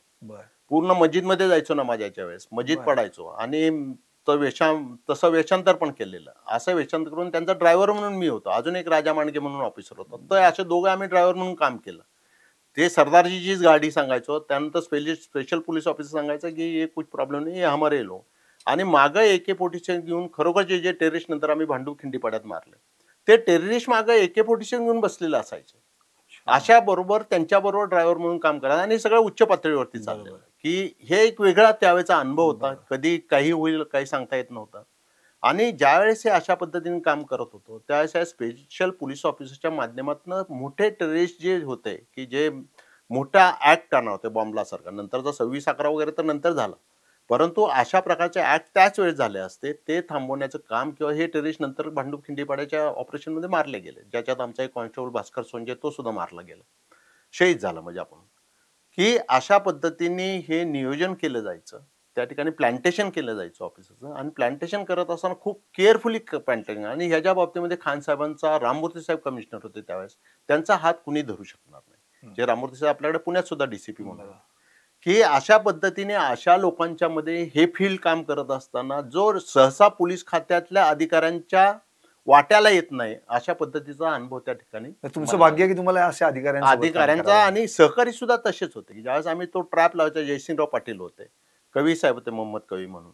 त्यानंतर ज्यावेळेस हे ट्रॅप लावायचो आम्ही, तर खरोखर तुम्हाला सांगतो, पिक्चर मधले तुम्ही आता बघत असाल की ते जीपला पूर्ण झाडाचं कव्हर केलेलं आहे, असे रिअल ट्रॅप आम्ही त्यावेळेस लावलेले. आणि पिक्चर मध्ये सुद्धा की आमच्यासारख्या अधिकाऱ्यांची, बऱ्याच आर्मीतल्या अधिकाऱ्यांशी बोलून किंवा स्पेशल फोर्सेसचे काय असतील त्यांच्याशी बोलूनच अशा पद्धतीच्या आता बेबी पिक्चर बघितला असं, की सत्य घटनेवरती आधारित पण बऱ्यापैकी त्याला सिमिलरिटी असते. अशा पद्धतीवरतीच हे पिक्चर बनलेलं आहे, की एक चांगलं सुदैव होतं की ते आपण विषय खरं तर वॉचमनच्या ह्याच्यावरनं निघाला, परंतु ओघामध्ये हे सांगणं मला क्रमप्राप्त होतं. नंतर जे दुधाची पिशवी ज्यांनी तुमच्याकडे माहिती त्यांनी नंतर आम्ही ज्यावेळेस हे सगळं त्यांना समजलं, त्यांनी खूप मोठा सत्कार केला आमचा, आणि खूप म्हणजे 10 वेळा सॉरी धक्का बसला. म्हणजे त्यांना ते खरं तर अनपेक्षित होतं, सर्वसामान्य कुणालाही सामान्य माणसं, आणि गुजराती परिवार होते ते बहुतेक त्या बिल्डिंग मध्ये राहणारे. आणि खूप चांगलं नंतर मग आम्हीच त्यांना म्हणलं की ये होने वाला है हमको मालूम ही था, क्योंकि हमारा काम ही जॉब ही वैसा है. म्हणले अभी जिंदगी में सही वॉचमन भी आएगा तो भी हम लोग उसको हे काम नाही सकते. असं अशा पद्धतीचा थोडा एक विनोदाचा भाग होता. खरं सर. अर्थात मी पुण्यातील गँगवॉरकडे वळणार आहेच, पण अगदी थोडंसं मुंबईतून काही किलोमीटर अजून मी मुंबईत आहे आणि मग आपण पुण्यात येऊ. मला असंही आठवतंय त्या काळात एक इंडियन एक्सप्रेस मध्ये एक फोटो छापून आला होता. महासाहेब होते, बाळासाहेब होते, आणि तुम्ही अगदी फ्रंटला आहात. कार्बाईन तुमच्या हातात होती त्यावेळी, AK-47 नव्हती त्यावेळेस. आणि मग बाळासाहेबांनी तुम्हाला अरे बस आता माझ्या खुर्ची वगैरे असं, आणि तुम्ही थेट, अर्थात एवढी मोठी व्यक्ती आणि मी कसं का बोलतो, तो काय किस्सा. आणि मला ते दसरा मेळावा खूप शिवसेनेचा मोठ्या प्रमाणामध्ये अजून सुद्धा होतो, त्या काळात तर खूप मोठ्या प्रमाणामध्ये व्हायचं. आणि शिवाजी पार्कला बाळासाहेबांची दसरा मेळाव्याची सभा होती, आणि SPUला असताना ज्यावेळेस स्पेशल प्रोटेक्शन युनिट नव्याने स्थापन केलेलं होतं, खूप हार्ड ट्रेनिंग आम्हाला दिलेलं होतं. आणि नसलीवाड्यांचा असेल, बाळासाहेबांचा, अमिताभ बच्चन साहेबांचा असेल, त्यांचा बॉडीगार्ड म्हणून काम करण्याची संधी त्या ठिकाणी मिळाली. पण खरोखर हे लोक का मोठे असतात ते त्यांच्या जवळ गेल्यानंतर समजतात. त्यांचं लहान सहान एक त्या ठिकाणचं वर्तन पण जे असतं ना, ते आपल्यासाठी किती सुख देऊन जातं ह्याचा अनुभव आज सुद्धा घेतो. म्हणजे ज्यावेळेस ह्या शिवाजी पार्कची सभा होती दसऱ्याची, आणि दुसऱ्या दिवशी ज्यावेळेस तो इंडियन एक्सप्रेसला फोटो आल्यानंतर मला साहेबांनी बोलवलं. नॉर्मली माझा ते भानू म्हणून झाक म्हणायचे किंवा भानू प्रताप म्हणून बोलायचे मला. आणि ज्यावेळेस मी ड्युटीवरती गेलो, त्यांनी मला बोलवलं वरती त्यांच्या इथे, आणि ऑफिसमध्ये म्हणले की गेल्यावर मी गेलो आतमध्ये, ते आलेले नव्हते पण मी थांबून राहिलो तिथं आतमध्ये. जसे आले तसे ते म्हणले की त्यांची खुर्चीवरती जे नेहमी बसायचे त्याच्यावरती बसा. मला काय लक्षात आलं नाही, की म्हणलं नक्की काय झालं, म्हणजे असं का म्हणतात ते. मग मी म्हणलं साहेब काय चुकलं काय माझं, किंवा काय झालं काय म्हणले. मग ते हसले, आणि मग त्यांनी मला ते इंडियन एक्सप्रेसचा तिथं ठेवलेलं तो न्यूजपेपर मला माहित नव्हतं. मी म्हणलं काय साहेब तुम्ही असं तसं बोलायचे. जाताना सुद्धा आम्ही ज्यावेळेस सभेंना जायचो त्यावेळेस पोलिसांच्या विरोधात बऱ्यापैकी ते बोलायचे. त्यावेळेस जातानाच सांगायचे आम्हाला ते की पोरांनो तुम्ही ते काय ऐकू नका, कानात बोळे घेऊन जावा किंवा कापूस घ्या बरोबर. त्या ठिकाणी काय म्हणजे असं ते प्रेम त्यांचं पोलिसांवरती, पर्टिक्युलरली मुंबई पोलिसवरती त्यांचं खूप प्रेम होतं. आणि ते आमची सूचना जी असेल सिक्युरिटीच्या बाबतीमध्ये 100% पालन करायचे. तुम्हाला सांगतो की म्हणजे की लोकांना वाटायचं की एवढी मोठी, एकतर गोरेगावला खूप मोठी सभा आहे, महाराष्ट्र त्यांचा ऐकायचा, आणि म्हणजे आम्ही सुरक्षेच्या बाबतीत नक्कीच, आणि की खरोखर खूप म्हणजे व्यक्तिमत्वच ते खूप महान होतं, आणि खूप विनोदी सुद्धा होते. आपण म्हणतो की हजर जबाबी म्हणण्यापेक्षा सुद्धा मी विनोदी म्हणेल. मार्मिकच चालवायचे ते आपल्याला पण माहित आहे की हुशारी नंतर प्रॅक्टिकली नाळ कशी कुणाशी जोडायची ही कला सगळ्यांनाच अवगत नसते. ती बाळासाहेबांना खूप चांगल्या प्रकारे निर्भीड होते ना ते. निर्भीड म्हणजे की गुन्हेगार सुद्धा येऊन की मी बघितलेले की 6-6 फुटाचा कुठला एक टॉपचा माणूस असेल, कुठला कोकणातला असेल किंवा मीरा भाईंदरचा असेल, साष्टांग नमस्कार घालायचे संदीपजी. म्हणजे तुम्हाला खोटं वाटेल की बाळासाहेब तसे छोटे होते बरोबर. आणि ते त्यांच्यासमोर हा एवढा मोठा येऊन साष्टांग नमस्कार घालतो आणि मनापासून घालायचे. म्हणजे तुम्ही बघतो आता की आता फिल्म लाईन मध्ये आपण बघतो की नमस्कार करतो, हे करतो, पण ते आर्टिफिशियल देखल्या देवा दंडवत नव्हता तो. तसं नव्हतं की मनापासून की तो माणूस उठायचा नाही. म्हणजे एकदा तो पाय त्यांनी धरले साहेबांचे की डोळ्यातनं पाणी येणार त्याच्या. आणि मग आम्हाला आश्चर्य वाटायचं की बाहेर सगळ्याकडे एवढं सगळं हे असताना हा माणूस इथं बाळासाहेबांचे हे करतो का. तर त्यांचं तेवढं कर्तृत्व होतं किंवा सपोर्ट होता त्यावेळेस की मुंबईतल्या मराठी माणसांचा खरा आधार जो त्या काळातला होता तो हा होता की बाकी राजकारण सोडून द्या तुम्ही, पण एक व्यक्ती म्हणून जर आपण बघितलं, एक नेता म्हणून बघितलं, एक ह्युमन बिईंग म्हणून, एक काही माझ्याकडे खूप मोठी सत्ता आहे, मी काही करू शकतो असं पण त्यांनी केलं असतं, पण तसं नाही केलं त्यांनी. किती वर्ष तुम्हाला त्यांच्यासोबत? मला हे जवळजवळ 10 महिने मी त्यांच्याबरोबर होतो. 10 महिने 11 महिने बच्चन साहेबांबरोबर होतो. नसलीवाड्यांबरोबर एक 6 महिने होतो फक्त. बॉम्बे डाईंगचे मालक होते त्यावेळेस. आणि ते अंबानी आणि त्यांच्या थोडंसं डिस्प्यूट झालं होतं. पॉलिस्टर वरनं त्यावेळेस इम्पोर्ट करायचं, त्याच्यावरनं धीरूभाईंची पॉलिसी वेगळी होती. नसलीवाडिया म्हणजे खानदानी ते होते, धीरूभाई तर नंतर आलेले होते. अशा ह्याच्यातनं ते त्यांचा वाद चालू होते म्हणून नसलीवाड्यांना प्रोटेक्शन देण्यात आलेलं होतं. इंडियन एक्सप्रेस ग्रुपच्या खूप जवळचे होते ते, गोयंका जे होते त्यांच्याच ऑफिसला नेहमी ते घरातनं बाहेर पडले दादरवरने की नरिमन पॉइंटला इंडियन एक्सप्रेसची ऑफिस आहे त्या ठिकाणी जायचे. आणि ते सुद्धा की माझ्या जे प्रोटेक्शनला आहेत त्यांची काळजी कशी घेतली. आता बच्चन साहेब तर ते आम्हाला पहिला नाश्ता दिलाय, जेवण आमचे कुठे गेलो बाहेर तर झालंय का नाही हे विचारून, ते प्रवीण म्हणून त्यांचा मॅनेजर होता त्याला विचारून नंतर मग ते स्वतः जेवायला बसायचे किंवा नाश्त्याला बसायचे. उंची इतकाच महान विचार सगळे असं, म्हणजे असे व्यक्तिमत्व हे सगळे, म्हणून हे व्यक्ती महान झाले असं आपण म्हणू शकतो. बरोबर, नक्कीच. सर आता अर्थातच मी पुण्याकडे वळणार आहे. आता नुकतंच आपण पाहिलं की 1 वर्षापूर्वी वनराज अंधेकर टोळी आणि त्यानंतर आता त्याचा भाचा आयुष कोमकर, तर नातू बंडू अंधेकरचा नातू, हा, आणि वनराजचा भाचा, बरोबर. तर यांची जी हत्या झालेली आहे, तर इथे थोडासा एक मुद्दा, परवा अभित शेख क्राईम जर्नलिस्ट म्हणून प्रसिद्ध जर्नलिस्ट आले होते, चांगले जर्नलिस्ट, त्यांच्याकडून तुमचंही नाव निघालं आणि त्यांनी म्हणाले की असे डॅशिंग अधिकारी होते ज्यांचा इंटेलिजन्स होता. तर मला इंटेलिजन्सवरच प्रश्न विचारायचा की या आत्ताच्या ज्या हत्या झाल्या त्याच्या कुठेतरी पोलिसांचा इंटेलिजन्स कमी पडला का, म्हणून या घडल्या का? कसं आहे की काही ठिकाणी तुम्हाला अंदाज लावणं अवघड जातं, म्हणजे ह्याच्यामध्ये इंटेलिजन्सचा तर भाग नाहीये. इंटेलिजन्स म्हणण्यापेक्षा की काही गोष्टींचा आम्ही अंदाज लावत असतो की समजा आता की SP कॉलेजला मोदी साहेबांची सभा आहे, तर अंदाजे किती लोक येऊ शकतील. जर मोदी साहेबांच्या ऐवजी त्या ठिकाणी राहुल गांधी येत असतील तर त्यांची किती अंदाजे सभा होती, ह्याला अंदाज म्हणतो आपण. असा अंदाज ह्या टोळीच्या बाबतीमध्ये लावणं आत्ताच्या अधिकाऱ्यांना थोडं आवडतं. तुम्ही एकदम परफेक्ट वाक्य म्हणाला. एकच मिनिट तुम्हाला मी थांबवतो. आणि की आता अमितेश कुमार यांचं एक वाक्य होतं बरोबर या संदर्भामध्ये की आजोबा नातवाला मारू शकेल याचा आम्हाला अंदाजच आला नाही. आता ह्याला कारण काय होतं की अंधेकर टोळीला ओळखणारे फार कमी अधिकारी आता आहेत, माळवतकर टोळीला ओळखणारे फार कमी आहेत, किंवा आत्ताच्या ज्या नवीन टोळ्या आहेत की त्यांची पार्श्वभूमी पूर्वीची कशी आहे. म्हणजे अंधेकरांची जर पार्श्वभूमी बघितली तुम्ही तर हे काय आत्ताच चालू नाही वार की बाळू अंधेकर असताना, म्हणजे की 70च्या दशकापासून चालू झालं. म्हणजे तुंगतकर, कुडले, जगताप, जगताप मंडई मधल्या जगताप अगोदरचा नारायण जगताप नाव होतं. आता हे 60-70चे गुन्हेगार जे होते ती वेगळी, पुण्यातली गुन्हेगारीचं तर किंवा मुंबईची पण असो की एक दशकांचा काळ आहे त्याच्यामध्ये की 70चा दशक असेल, 80चा असेल, 90चा असेल, 2000चा असेल, आता 2000 की अंधेकर टोळीची जी क्रूरता आहे ही क्रूरता इतर टोळ्यांमध्ये तुम्हाला लवकर बघता येणार नाही. मुंबईमध्ये गुन्हेगारी जी वाढली किंवा गुन्हेगारी वॉर जे झाला, आपण गँगवॉर म्हणतो, ते तुम्हाला सांगतो की मुंबई सारखं नाही की गोळी घातली की माणूस मरून जातो, खूप काही एवढं वाईट वाटत नाही. पण पुण्यातल्या गुन्हेगारीमध्ये ज्यावेळेस कोयत्यांचा वापर होतो, तलवारींचा वापर त्यावेळेस व्हायचा, रामपुरी चाकूंचा वापर व्हायचा, त्यानंतर कोयता आणि ज्यावेळेस तलवारी आल्या त्यावेळेस तुकडे तुकडे केले जातात, ते सगळ्यात जास्त क्लेश आहे. जो कोर्टात बाळू अंधेकरचा मारला. आता बाळू अंधेकरचा मर्डर व्हायच्या पूर्वी बाळू अंधेकर पारसनाथ पांडे म्हणून जो होता बरोबर मुंबईचा, त्याच्याशी अमर नाईकच्या अपोजिशन की तो रमा नाईकच्या, अमर नाईक रमा नाईक. सर म्हणजे मुंबई पुणे गुन्हेगारांचं खूप जुने संबंध आहेत. आता नारायण जगताप तुम्ही नाव घेतलं, नारायण जगताप करीमलालाचा खास होता. म्हणजे की नारायण जगताप आणि त्यांची मुलं काही पोलिसांच्या वेशात जाऊन तिकडे स्मगलिंगचं सामान लुटायचे. म्हणजे विचार करा की आणि कुणासाठी, करीमलालाच्या इन्फॉर्मेशनवर की हे जे ड्रग्सचं संबंध मी सांगितले की चरस अख्ख्या देशात विकला जायचं, म्हणजे घेणारा करीमलालाच्या माध्यमातून किंवा त्या ठिकाणी संपर्कात येणारच ना. अशा पद्धतीने ज्यावेळेस बाळू अंधेकर त्या पारसनाथ पांडेच्या संपर्कात आला, नंतर डोंबे म्हणून मोठी गँग होती बरं. पंढरपूरमध्ये, त्या डोंब्यांच्या संपर्कात आला, चांगली मैत्री झाली. रवी पाटील आमदार होता कर्नाटक मधला, जे कामटे साहेबांचं प्रकरण खूप गाजलेलं बरोबर, प्रकरण, कामटे साहेबांनी एका आमदाराला मारलं बरोबर वगैरे. बरोबर. तर ते रवी पाटील हे आंदेकरांचे खास मित्र. ज्यावेळेस हे आंदेकर आणि तारू यांचा वाद चालू झाला, एक कसबा पेठ आणि हे आंदेकर गँग असं चालू झालं, त्यावेळेस ही क्रूरता ज्यांनी अनुभवलेली आहे की ते आंदेकर गँगवरती कुणावरती काही सांगितलं तर विश्वास ठेवू शकत नाही.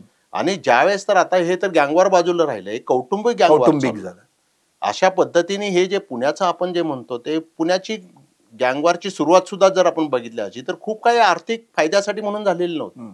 हे छोट्या छोट्या कारणांचे त्यावेळेस दारूचे गुत्ते असायचे, कुठेतरी प्रॉस्टिट्यूशनचे पैसे असायचे आणि मटका जुगार अशा प्रकारचे ते त्याच्यामधनं काही उत्पन्नाची साधनं असायची. पण एक पिंड होता की पैशापेक्षा सुद्धा किंवा हे गुन्हेगार म्हणजे बेरोजगार, आज तुम्हाला बघायला मिळतील की बरेच बेरोजगारी आहे म्हणून गुन्हेगारीकडे वळलेली तरुण मुलं आहेत, परंतु त्या काळात हे बेरोजगारीच्या कारणामुळे गुन्हेगारीकडे असं नव्हतं. माझं या भागात वर्चस्व असायला पाहिजे.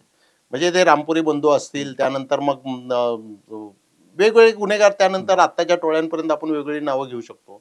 हे ज्यावेळेस होत असताना हा त्यांचा अंदाज पोलिसांचा चुकला आणि मग त्यातून ह्या आयुषचा आता जो मर्डर झाला आहे खूप वाईट घटना आहे.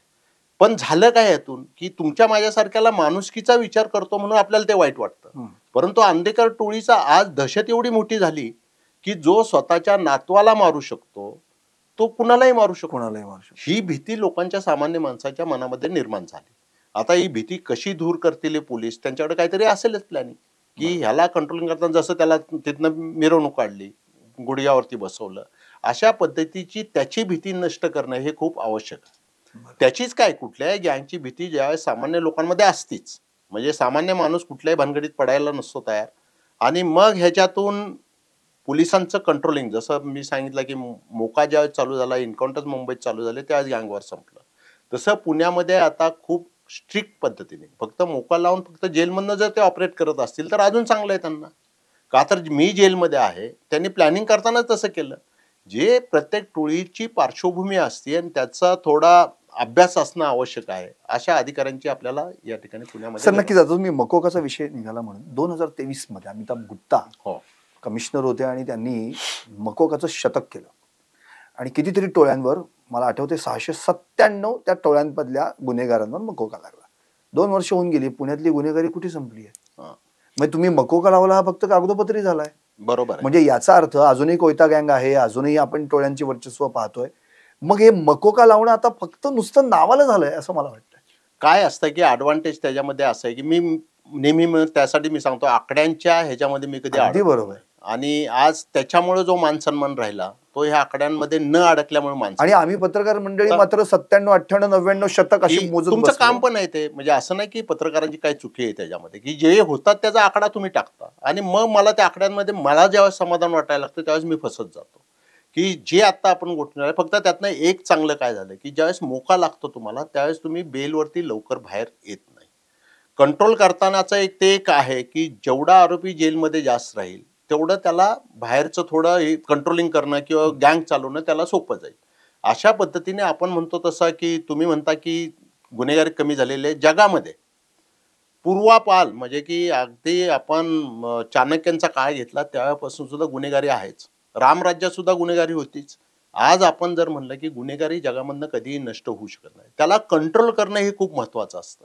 आणि मग कंट्रोलिंगचं साधन म्हणून त्यांनी कदाचित ते नंबर्स वाढवले असतील किंवा त्याच्यात ते जास्त आरोपी अटक केले. पण झालं काय की ज्यावेळेस अति वापर होतो, ज्यावेळेस पोटा कायदा पूर्वी होता, का मोका आला की ज्यावेळेस पोटा कायदा, युपीए तर आता पण आहे, पण पोटा कायदा असताना त्याचा गैरवापर व्हायला लागला आणि गैरवापर होत असताना मग कोर्टाच्या मनातनं सुद्धा ते की पोटा कधी लागला गेला पाहिजे किंवा मोका कधी लागला पाहिजे, ती गँग तेवढी स्ट्रॉंग असेल, तेवढं हे असेल, ऑर्गनाइज क्राईम, खरोखरचा ऑर्गनाइज क्राईम असेल, खूप मोठ्या प्रमाणात ऑर्गनाइज क्राईम. काय होतं की तुम्ही जास्त श्रीखंड सुद्धा जास्त खाल्लं तर खावत नाही तुम्हाला. बरोबर. अशा पद्धतीचं जे आहे की गोड लागलं म्हणून आपण किती खायचं आणि मग त्यातून मग त्याचे दुष्परिणाम व्हायला लागले आणि त्याचाच एक भाग म्हणून मग आता मोकामधले आरोपी बेलवरती लवकर सुटायला लागले. की ज्यावेळेस संख्या वाढत जाते त्यावेळेस एक्सप्लेनेशन करताना तुम्हाला अडचण येते. कोर्टांमध्ये ज्यावेळेस आपले पीपी उभा राहतात त्यांना ते पटवून देणं खूप अवघड जातं आणि अशा माध्यमातून मग त्या कायद्याचाच मूळ गाभा जो आहे तो त्या ठिकाणी संपत जातो. बरोबर. आणि मग त्याची जी भीती राहिली की मोकामधनं सुद्धा अरे काय 1 वर्षात जामीन होऊन जाईल, हे ज्यावेळेस गुन्हेगार आहे, पूर्वी गुन्हेगारांच्या मनात होतं अरे मोका नको 5 वर्ष आपल्याला काय बेल होणार नाही. ही भीती जी होती ती आता निघून गेली. का तर मोकामधले जामीन व्हायला लागले, जास्त संख्या वाढली. म्हणून हे कायद्याची अंमलबजावणी करत असताना आपण कुठं किती कंट्रोलमध्ये त्याची अंमलबजावणी करतोय हे सगळ्यात जास्त पोलिसांवरती अवलंबून. सर पुण्यामध्ये अलीकडे म्हणजे अगदी आता आपण 2000 पासून जर पाहिलं तर मग MIDC IT याचं सगळं रस्ता आलं आणि मग गुन्हेगार सगळे तिकडे वळले, जोडधंद्याकडे म्हणा आपण. मग एक्स्टॉर्शन असेल, जमीन बळकावणं, हडपणं असेल, मग त्यातनं मारणे, घायवळ, मोहोळ अशा टोळ्या उभ्या राहिल्या. तर मला असं म्हणायचं की हा केवळ याच्या मागे केवळ पैसा आणि वर्चस्व या दोनच गोष्टी आहेत की ज्यात मुलांना खेचलं जातं, तरुणांना खेचलं, ज्याच्यावर आपण मुळशी पॅटर्न वगैरे आपण सगळं पाहिलं. पिक्चर सुद्धा आलेलं. तर ही जी आता जी घडी या गुन्हेगारांनी बसवलेली ती जर विस्कटून टाकायची असेल तर पोलिसांनी नेमकं काय करायला पाहिजे? सेम मुंबईमध्ये जे केलं ते पोलिसांनी या ठिकाणी करायला, मी म्हणणार नाही एन्काउंटर करायला पाहिजे. कारण पुण्यातल्या तेवढ्या गँग पण नाही आणि तेवढ्या आपण म्हणतो की आपण त्यांची लायकी म्हणतो की तेवढी नाही की जसं छोटं राजन होता, दाऊद होता, की नॅशनल लेवलवरती इंटरनॅशनल लेवलवरती हे लोक गँग चालवायचे. अरुण गवळी असेल, की पुण्यातल्या गँग जर कंट्रोलमध्ये तुम्हाला ठेवायचे असतील तर एक तर त्यांचा सपोर्ट जो आहे, सपोर्ट सिस्टीम ती ब्रेक केली नाही, ती ब्रेक पोलीस करू शकत नाही. त्यांची सपोर्ट सिस्टीम जी आहे ते पॉलिटिकल विल. का मुंबईतली 93 ते गुन्हेगारी संपुष्टात आली त्यावेळेस की मुंडे साहेब गृहमंत्री होते, मनोहर जोशी CM होते, ते ह्या शिवानंद साहेबांना ज्या जॉईंट CP म्हणून त्या ठिकाणी आणलं, त्यांनी चंद्रपूरवरून आणलं जे गडचिरोलीमध्ये होते. ज्यावेळी जॉईंट CP म्हणून ते काम करत असताना म्हणजे स्वतः शिवानंद साहेबांनी परवाच्या स्पीचमध्ये सांगितलं की एकदा सुद्धा की नंतर मुंडे साहेबांनी किंवा जोशी साहेबांनी त्यांना फोन केला नाही किंवा ही जाणीव करून गेली नाही की मैंने तुमको लाया है वहां से. सर म्हणजे राजकीय इच्छाशक्ती अत्यंत राजकीय इच्छाशक्ती सगळ्या बाबतीमध्ये सगळ्यात जर महत्वाची कुठली असेल, ह्यांचं जर कंबर्ट तोडायचं असेल तर पुण्यातल्या राजकारण्यांनी एकत्र येऊन, सगळ्या पार्टीची असू द्या, मी म्हणत नाही पर्टिक्युलर पार्टी, सत्ताधारी पण म्हणत नाही, परंतु ज्या वेळेस तुम्हाला ही राजकीय इच्छाशक्ती त्या ठिकाणी निर्माण होईल त्यावेळेस पुण्यातली गुन्हेगारी संपवायला जास्तीत जास्त 15 दिवस लागतात. म्हणजे ती इथे कमी पडते, ते आत्ताच्या परिस्थितीमध्ये ती कमी पडते. दुसरी गोष्ट की पोलिसांचं मनोबल जे पूर्वी होतं की आता कदाचित सोशल मीडियाच्या माध्यमातून असेल किंवा जे आम्ही त्या काळामध्ये आमच्यासाठी स्पेशल प्रॉसिक्युटरची नेमणूक गव्हर्नमेंट करायचं की आमच्या विरुद्ध कुठले ॲलिगेशन झालं, आमच्या विरुद्ध कुठलीही तक्रार झाली किंवा आमच्या विरुद्ध कोर्टात कोण गेलं तर त्याला PP जे असायचे ते चांगले चांगले नामवंत PP गव्हर्नमेंटच्या पैशाने केले जायचे. आज ही सिस्टीम पोलिसांच्या मनोधैर्य वाढवणं खूप आवश्यक आहे आणि पोलिसांना सपोर्ट करणं कामामध्ये सगळ्यात पहिले राजकीय इच्छाशक्ती पाहिजे तुम्हाला. दुसरी गोष्ट की पोलीस जे ग्राउंड लेवलवरती काम करतो त्यांच्या पाठीमागे खंबीरपणे उभा राहणारा अधिकारी असला पाहिजे. आणि त्या अधिकाऱ्या कधी उभा राहू शकतो तो अधिकारी की ज्यावेळेस ही राजकीय इच्छाशक्ती त्याच्या पाठीमागे असेल. बरोबर की ह्या 2 किंवा 3 गोष्टी फक्त झाल्या ना तर पुण्यातली गुन्हेगारी तर खूप किरकोळ विषय.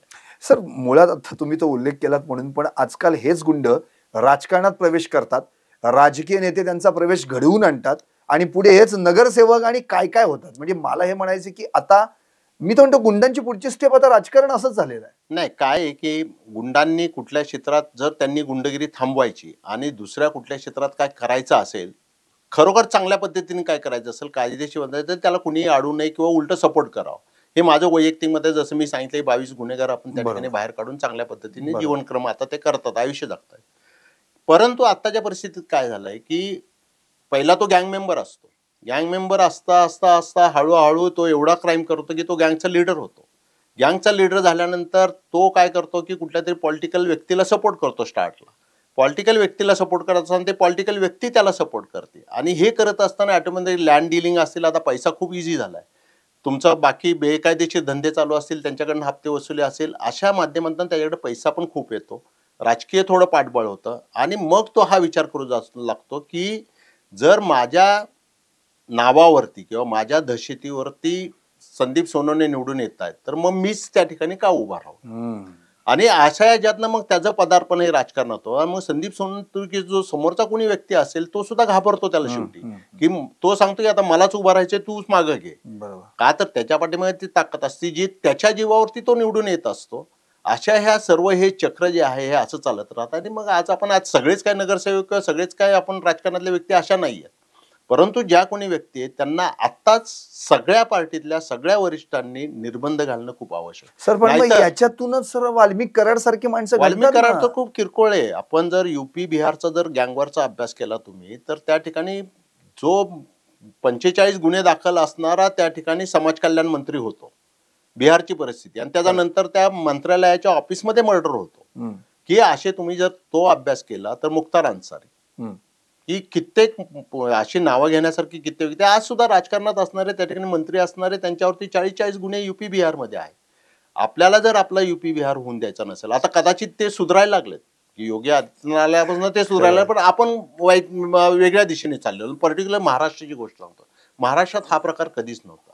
महाराष्ट्रात येण्यासाठी प्रत्येक IAS IPS ऑफिसर ज्यावेळेस त्यांना चॉईस दिला जातो, मागितला जातो, मेरिटप्रमाणे ज्यावेळेस त्यांना पोस्टिंग दिली जाते, त्यावेळेस सगळ्या मेरिटमधले जे विद्यार्थी असतात त्या ठिकाणी, त्यांचा प्रत्येकाचं कल एक तर महाराष्ट्राचा जो गुजरातसाठी असतो, नाही तर कर्नाटक, त्यावेळेचं कर्नाटक असेल त्यांच्यासाठी असतो. पण आज महाराष्ट्रात प्रेफरन्स द्यायला नको म्हणायला लागलेत. IAS म्हणायला नको म्हणतात, IPS नको म्हणायला लागलेत. मग कुठंतरी ह्याचा सगळ्याचा विचार ह्या राजकीय लोकांनी किंवा सत्ताधारी लोकांनी आणि सगळ्या पार्टीच्या सगळ्या वरिष्ठांनी कुठेतरी ह्याचा विचार करणं आवश्यक आहे. आणि त्याचा परिणाम असा होणार आहे की जर तुम्ही तिथंच जर चांगले लोक आले, तिथंच जर चांगल्या स्टेप्स घेतल्या गेल्या, तर तुम्हाला कुठंच वाल्मिक कराड भेटणार नाही. एका दिवसात वाल्मिक कराड कधीच तयार होत म्हणजे थोडक्यात तुमचं असं मत आहे की राजकीय वरदहस्त लाभून मोठे झालेले वाल्मिक कराड फक्त आणि फक्त एका जिल्ह्यात नाहीत, प्रत्येक जिल्ह्यात आहेत. की वाल्मिक कराड तर एक उदाहरण झालं. आणि एका दिवसात मी ते सांगतो की एका दिवसात वाल्मिक कराड तयार होत नाही. तो ज्यावेळेस सुरुवातीचा असते त्यावेळेस पोलिसांचे इनपुट असतील. त्यावेळेच्या काळामध्ये तुम्ही जर गोपनीय अहवाल बघितले, पोलिसांचे रिपोर्ट बघितले, त्याच्यामध्ये तुम्हाला एक 10 वर्षापूर्वीचा वाल्मिक कराडच्या विरोधातला रिपोर्ट असेल त्या ठिकाणी, सत्ता कुणाचेही असो. परंतु आमचे गुप्त अहवाल हे सगळ्या पार्टीतल्या सगळ्या लोकांसाठी जातात. आणि तेच ते त्याचा अभ्यास करून हे वरिष्ठ उच्च पातळीवरती सगळे निर्णय होणं खूप आवश्यक आहे. आणि महाराष्ट्राला वाचवण्यासाठी आजच्या परिस्थितीमध्ये होणं आवश्यकच आहे. नक्कीच सर. आता राजकारणाचा विषय निघाला म्हणून आता अगदी 1-2 शेवटचेच प्रश्न, आणि तो थोडंसं तुमच्याकडे मी आता वळणार आहे. 2019 मध्ये एक महाराष्ट्रात चर्चा सुरू झाली की आता बर्गे सर आता निवृत्त झालेले आहेत, तर कदाचित राजकारणामध्ये प्रवेश करतील. पुण्यातूनच उभं राहायची पण चर्चा चालू होती. अगदी मी आता मतदारसंघाची पण नावं सांगू शकतो. पण नंतर तुम्हीच अगदी ते डिनाय केलं, कारण की तुम्हाला असं वाटलं की नाही, हा काय माझ्या प्रवृत्तीसाठी राजकारण हा विषय नाहीये. खरं तर माझा पिंड हा राजकारणाचा कधीच नव्हता. खूप राजकारणी माझे जवळचे मित्र आहेत, सगळ्या पार्टीतले, सगळे टॉपचे असतील किंवा कनिष्ठ असतील. मी राजकारण्यांना कधीच असं वाईट म्हणून कधीच बघितलं नाही. किंवा साधा कार्यकर्ता आला माझ्याकडं तरी मी त्याला चहा पाजूनच पाठवला, मंत्री आला तरी त्याला चहा पाजूनच पाठवला. मला ह्या ठिकाणी त्या 19च्या काळामध्ये ज्यावेळेस मी रिटायर व्हायच्या अगोदर काही संघटना अप्रोच झाल्या. ह्या संघटनेच्या चांगले लोक अप्रोच झाले, ज्यांच्याकडे अधिकार आहे, ज्यांच्याकडे म्हणजे की ते निर्णय घेण्याची त्या ठिकाणी त्यांचा निर्णय मान्य केला जातो. असे काही खूप वरिष्ठ संघटनेतील काही अधिकारी आले. त्यांनी मला असा प्रस्ताव दिला की तुम्ही 6 महिन्यांनी निवृत्त होणार आहात, तर तुमचा आम्ही विचार करतोय की या मतदारसंघासाठी आम्ही तुमचा विचार करतोय. मी त्यावेळेस सांगितलं की खरं तर माझं हे काम नाही. मी त्यांना नाही पण म्हणू शकत नाही, अशा पद्धतीची त्यांची श्रेणी होती की त्यांना मी एकदम नाही म्हणणं म्हणजे त्यांचं इन्सल्ट करणं असं होतं. म्हणून मी त्यांना सांगितलं मी थोडा विचार करेल. मग त्याच वेळेचे जे पोलीस आयुक्त होते त्यांच्याकडनं नंतर मग काही दिवस गेल्यानंतर मग परत पोलीस आयुक्तांनी एकदा मला विचारलं. कदाचित त्या पोलीस आयुक्तांना त्यावेळेस कुठून तरी मेसेज आला की जरा आप उसको पुश करो. मग ज्यावेळेस त्यांनी मला बोलून घेतलं, त्यांनी मला विचारलं की अरे रिटायरमेंट के बाद में क्या कर रहे हो. मी म्हणलं साहेब ऐसा कुछ नाही. आणि मला वाटलं की थोडं एक कुठंतरी पाल चुकली माझ्या मनामध्ये की ह्यांना आपण कुणाला भेटलो ही माहिती मिळालेली दिसते. आणि मग मी त्यांना म्हणलो की साहब ये ऐसे ऐसे लोग आए थे, उन्होंने मेरे को पूछा है. आणि मग ते म्हणले की तू हरकत क्या है, तो वैसे भी तुम कुछ करने वाले नहीं, दूसरा नौकरी नहीं करने वाले और किधर ज्वाइन नहीं करने वाले, तो पुलिस के लिए अच्छा हो जाएगा तुम ज्वाइन होते हो तो. और मेरे ख्याल से तो त्यांचा पण इनपुट असा होता की ह्या मतदारसंघामध्ये मी उभा राहिलं तर निवडून पण येईल. म्हणले वो बाकी हम लोग भी हेल्प हो जाएगा, हम लोग का भी, पुलिस वालों का हेल्प हो जाएगा, पुलिस वालों के लिए अच्छा हो जाएगा. अशा ह्याच्यातनं ती थोडा काळ ती बातमी चालली. मग मला एक खूप वरिष्ठ पोलीस राजकीय व्यक्तीचा फोन आला. म्हणले की त्या मतदारसंघासाठी आम्ही दुसरा कोणातरी विचारतो, तुम्हाला खरोखर राजकारणात द्यायचंय का. त्यांना ही पार्श्वभूमी माहित नव्हती की माझी चर्चा का चालू झाली. मी त्यांना ती एक्सप्लेन केली. मग ते म्हणले जर तुम्हाला यायचं असलं तर आपण दुसरा काहीतरी विचार करू शकू तुमचा, म्हणजे पक्ष आहे. पण मी म्हणला की मग त्यानंतर मी आउट ऑफ पुणा निघून गेलो. मला त्यात कुठलाही इंटरेस्ट नव्हता. दुसऱ्या पार्टीचे पण काही लोक अप्रोच होत होते आणि मला ते थोडं क्लेशकारक का वाटायला लागलं की कुठल्याही राजकीय एवढं सोपं नसतं की 20-20 वर्ष 25 वर्ष तिथं सुद्धा काम करणारा कार्यकर्ता आहे, त्याच्या पण अपेक्षा आहेत. नगरसेवकाची आमदार आहे, आमदारची अपेक्षा मंत्र्याची आहे, मंत्र्याची अपेक्षा मुख्यमंत्र्याची आहे. आणि त्या ठिकाणी आपण फक्त आपलं नाव आहे म्हणून आपण जाऊन त्या ठिकाणी सक्सेस होऊ शकणार नाही असं मला अंदाज आला. दुसरी गोष्ट की ज्या पद्धतीने सगळं राजकारण चालतं, म्हणजे की आता तर खूपच खराब झालं, पण 19 मध्ये जरा तरी बरं होतं की हे चालत असताना त्या ठिकाणी मला हे जाणवलं की आपण ह्या प्रवृत्तीने किंवा आपली प्रवृत्ती अशी नाही की ह्या पद्धतीने काम करू शकू. आणि सगळ्यात पहिलं असं वाटलं की ज्या पार्टीमध्ये जाऊ त्या पार्टीतीलच लोक आपले सगळ्यात पहिले दुश्मन होणार. बाहेरच्या विरोधी पक्षांचे तर नंतर होतील, पण त्या पार्टीचेच अगोदर होणार. तर आज जी माझी परिस्थिती आहे की सगळ्या नेत्यांची, सगळ्या कार्यकर्त्यांशी, सगळ्या पार्टीतल्या सगळ्या लोकांशी माझे चांगले संबंध आहेत. मग मला राजकारणातून करायचंय काय? बरोबर. दुसरा कुठलाही उद्देश नाहीये. तुमच्यासारखे पत्रकार ओळखतात, सामान्य माणूस कुठल्याही गल्लीत गेलो तरी आज पुण्यात ओळखतो. आणि माझं असं कुठेही काही काम नाही की जे राजकारणात जाऊन मला ते करून घ्यायचंय. अशा पद्धतीने मग मी ते सगळे करून आज बघता आपण की बऱ्याच एनजीओच्या माध्यमातून समाजासाठी काय समाजकारण चांगलं आहे. व्यवसायातल्या महिलांसाठी जी मुलं आहेत त्यांच्यासाठी काम अगदी करतो. दिवाळीचे कार्यक्रम देखील तुम्ही दिवाळीचे चांगले कार्यक्रम होतात. बाकी आमच्या पोलीसवाल्यांची संघटना आहे, सेवानिवृत्तांची, त्यांच्या अडचणी आहेत, त्यांच्या मुलांच्या अडचणी आहेत. त्यासाठी जेवढ्या परीने माझे काय 2-4 तास जेवढं काय दिवसातनं काम करायचं तेवढं करतो. नक्कीच सर, खूप खूप आनंद वाटला आम्हाला आणि खूप आभार तुमचे. तुम्ही अगदी मनमोकळेपणानं आणि कुठलीही भीडभाड न बाळगता नाही का, आपली बरोबर. सगळी हो. तुम्ही भूमिका मांडली त्याबद्दल टॉप न्यूज मराठीच्या वतीने तुमचे खूप खूप आभार. धन्यवाद. सगळ्यांच्या श्रोत्यांचे खरं तर आभार, टॉप न्यूजचे आभार. सरांनी मगाशीच सांगितलं की ते मुळात समाधान त्यांना तिथेच मिळतं जेव्हा कोणाला तरी त्यांच्या माध्यमातून मदत झालेली आहे. अर्थात एन्काउंटर सारखे जे काही शब्द आहेत त्यांना ते मुळात आवडत नाही, त्यांनी पहिल्यांदाच सांगितलं. ते कोणत्या आकड्यातही कधी अडकलेले नाहीत. समाजकारण मात्र भरपूर करायचंय आणि ते करत राहतात. आता आपण ऐकलंच त्यांच्या मुखातून असून की एनजीओच्या माध्यमातून पण ते अनेक ठिकाणी काम करतात. मला इतकंच म्हणायचं, निर्भीड, डॅशिंग यासोबत एक महत्वाचा शब्द म्हणजे निर्व्यसनी. आणि जर ती व्यक्ती निर्व्यसनी असेल तर काय करू शकते हे उत्तम आणि मूर्तिमंत उदाहरण म्हणजे भानुप्रताप बर्गे सर. खरं तर मी सुरुवातीलाच अगदी पहिलं वाक्य सांगितलं होतं की त्यांचा रंग मुळात आत्ता ते रिटायर झाले असले तरी अजूनही खाकी आहे. कोणत्याही पक्षाचा झेंडा त्यांनी हाती घेतला नाही, कोणत्याही पक्षाचं चिन्ह त्यांनी कधी जवळ केलं नाही. मुळात त्यांचे सगळ्या पक्षातल्या लोकांशी संबंध असले तरी देखील महत्वाचा मुद्दा हाच की त्यांनी कोणत्या पक्षाचा नारा नाही वापरला. त्यांचा नारा एकच आहे, जय हिंद. आणि हा नारा घेऊन जर असं व्यक्तिमत्व आज या जगामध्ये पुन्हा एकदा समाजकार्याच्या माध्यमातून वावरत असेल तर आत्ताच्या पोलिसांनी, पण मी एवढा मोठा नाहीये पण माझी इतकीच इच्छा आहे आणि मी त्यांच्या साक्षीनच म्हणतो की खरंच कुठे ना कुठेतरी असे आपल्याकडे पोलीस अधिकारी होऊन गेलेले आहेत, त्यांच्याकडनं तो एक आदर्श घ्यावा, त्यांच्याकडनं ते शिक्षण घ्यावं. आणि आजकाल जे आपण पाहतोय राजकारण आणि जे गुंड एकत्र हातात हात घालून करतायत काम आणि काय आज आपण परिस्थिती पाहतोय पुण्यामध्ये, मुंबईमध्ये, या सगळ्या गोष्टी जर थोपवायच्या असतील तर या अशा अधिकाऱ्यांकडून मार्गदर्शन घेणं गरजेचं आहे. तर आणि तरच आपल्या राज्याचं भवितव्य उत्तम आहे. म्हणून सरांनी सांगितलेलं फक्त एक वाक्य सांगतो, राजकीय इच्छाशक्तीला पोलिसांचं मनोबल वाढवण्याची गरज आहे आणि हे काम करण्यासाठी तुम्हा आम्हाला एकत्र येण्याची गरज आहे.